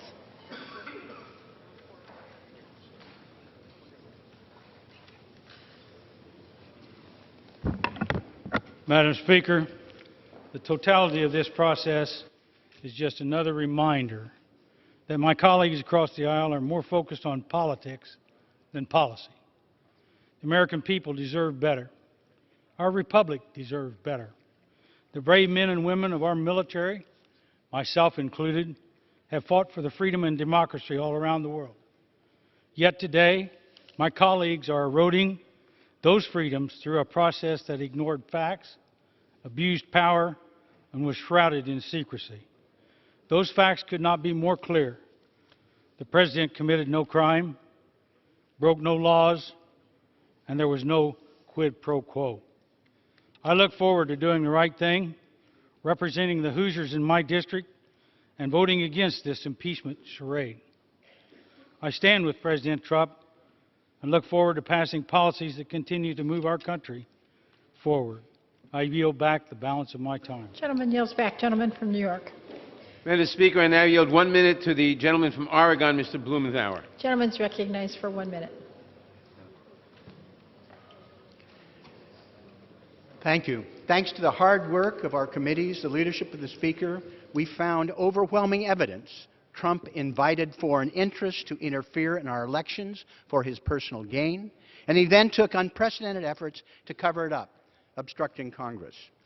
I'm proud of the courage of new members to do their duty so that for the first time in his privileged life, Donald Trump will be finally held accountable for his reckless personal behavior and business practices. I vote proudly for these 2 articles of impeachment, and then I hope the House retains control of the articles until the Speaker and Leader Schumer can negotiate agreement on process and witnesses from McConnell so that the next stage will be open and fair, so that Donald Trump will ultimately be held accountable. Gentleman yields back. Gentleman from North Dakota. Madam Speaker, I yield 1.5 minutes to my friend from Oklahoma, Mr. Hearn. Gentleman's recognized for 1.5 minutes. Public hearings began November 13th. Less than a month later, Speaker Pelosi announced articles of impeachment on December 5th, saying that the investigation had revealed enough information to move forward with impeachment. Let's think about that. 22-day investigation. 6 of those days were weekends where hearings weren't happening and the House was not in session. 7 of those days were weekends that the House was in recess, including the week of Thanksgiving. 2 of those days were in flying days where Congress doesn't hold hearings. So out of the 22 days, just 7 days were used to investigate, debate, and vote on the impeachment of the duly elected leader of our country. No wonder my constituents are upset. 7 days to impeach the President of the United States. Not to mention that this 7-day investigation uncovered 0 facts in support of impeachment. I spent every minute I had in there as an observer of these hearings, and all I learned is that if you hate someone so strongly and enough people agree with you, that's grounds enough to be impeached. We asked for 12 hours of debate, the same amount of time allotted to President Clinton's impeachment, 12 hours of debate for possibly the biggest vote I will cast in my tenure as representative. Isn't asking too much. But no, they want to get out here before Christmas. So it's okay to rush through the process. I'm ashamed to be a part of this today, even as I vote against the impeachment. My constituents are calling every day, mad as hell, saying we should be ashamed that this historic chamber has fallen so low to allow something like this to happen. I yield back. Back. Gentleman from New York. Madam Speaker, I yield myself such time as I may consume. Gentleman's recognized. Madam Speaker, my friend the gentleman from Georgia has a tagline about the clock and the calendar. Madam Speaker, this is not about the clock and the calendar. It is about corruption and the Constitution. It is about a president who abused his power to coerce an ally to intervene in our election and poses a continuing threat to the integrity of our next election. The president's defense is built on 3 pillars, and when those 3 pillars fall, the entire defense of the president collapses. First, they claim there was no quid pro quo. Well, the evidence is undisputed. President Trump conditioned a White House visit and military aid on President Zelensky's public announcement of the investigations. Ambassador William Taylor wrote at the time, quote, "I think it's crazy to withhold security assistance for help with a political campaign," close quote. A reporter asked White House Chief of Staff Mick Mulvaney if there had been a quid pro quo here, and he replied, "We do that all the time. Get over it." The president refused to help our ally until he got a personal political favor, and so the first defense falls. Second, the minority claims that the Ukrainians didn't know about the hold. The evidence, again, is undisputed. Ukraine knew about the hold on the military assistance within hours of the president's July 25th call. Laura Cooper of the Department of Defense testified under oath that on July 25th, the State Department sent 2 emails to the Department of Defense notifying them that Ukrainian officials were asking, "Where is the aid?" The Ukrainians understood exactly what President Trump was asking. He wanted a personal political favor before the aid was released. And so the second defense falls. Third and finally, my Republican friends say the aid was released. But the aid was released only after the president got caught. This House launched its investigation on September 9th. The hold on the aid was lifted on September 11th. This is not evidence of innocence. It is evidence of culpability. The evidence is overwhelming. And when he got caught, he did everything in his power to prevent the American people from learning the truth about his actions by defying the congressional investigation, by ordering that all requests and demands for information be denied. With our national security and the integrity of our election at risk, we must act, not because of the clock and the calendar, but to fight against corruption and for continued self-government by the American people. I yield back. I reserve the balance of my time. Gentleman from North Dakota. Madam Speaker, I would just point out that to believe everything that was just said, you have to also believe that President Zelensky is a pathological liar. And with that, I'd yield 1.5 minutes to my friend from South Carolina, Mr. Duncan. Gentleman's recognized for 1.5 minutes. Thank you, Madam Speaker. You know, we're not debating impeachment of an American president today. Your minds are already made up. The Democrat majority has had a verdict, impeachment, looking for a crime since the inauguration. The Washington Post ran the headline, "The campaign to impeach President Trump has begun just 19 minutes after President Trump took the oath of office." 19 minutes. Freshman Congresswoman from Michigan told a group of supporters, "We're going to impeach the mother blank shortly after she was sworn in." Even Speaker Pelosi admitted last week that the impeachment effort has been going on for 2.5 years, long before any phone call between two world leaders. In fact, 71% of the Democrats on the Judiciary Committee supported impeachment before the phone call. The impeachment sham is based on hearsay, conjecture, and opinion. And you know what? You can't even get a speeding ticket in this country based on hearsay. But yet we're going to impeach an American president based on just that. Where are the crimes of treason, high crimes, or misdemeanors committed here? Those are things that constitute impeachable offenses, not hatred or policy disagreements. If memory serves me right, Congress told the administration to withhold aid to Ukraine until they got their act together, addressed corruption, straightened out. That was in multiple NDAAs voted on by both parties in this chamber. So in the simplest terms, we're impeaching the president for doing something we told him to do? Give me a break. We have wasted precious time we are given to serve the American people. While you held secret hearings and depositions behind closed doors in Chairman Schiff's Chamber of Secrets. But the American people have a great sense of fairness, I promise you. They see President Trump has not been treated fairly in this process. Impeachment based on hearsay and opinion, not facts. It's a sad day in this chamber, the People's House. I yield back. Members are again reminded to address their remarks to the chair. Gentleman from New York. Madam Speaker, I would now inform you that the gentleman from California, Mr. Schiff, the chair of the Intelligence Committee, will now serve as my designee and will control the remainder of the time on the majority side.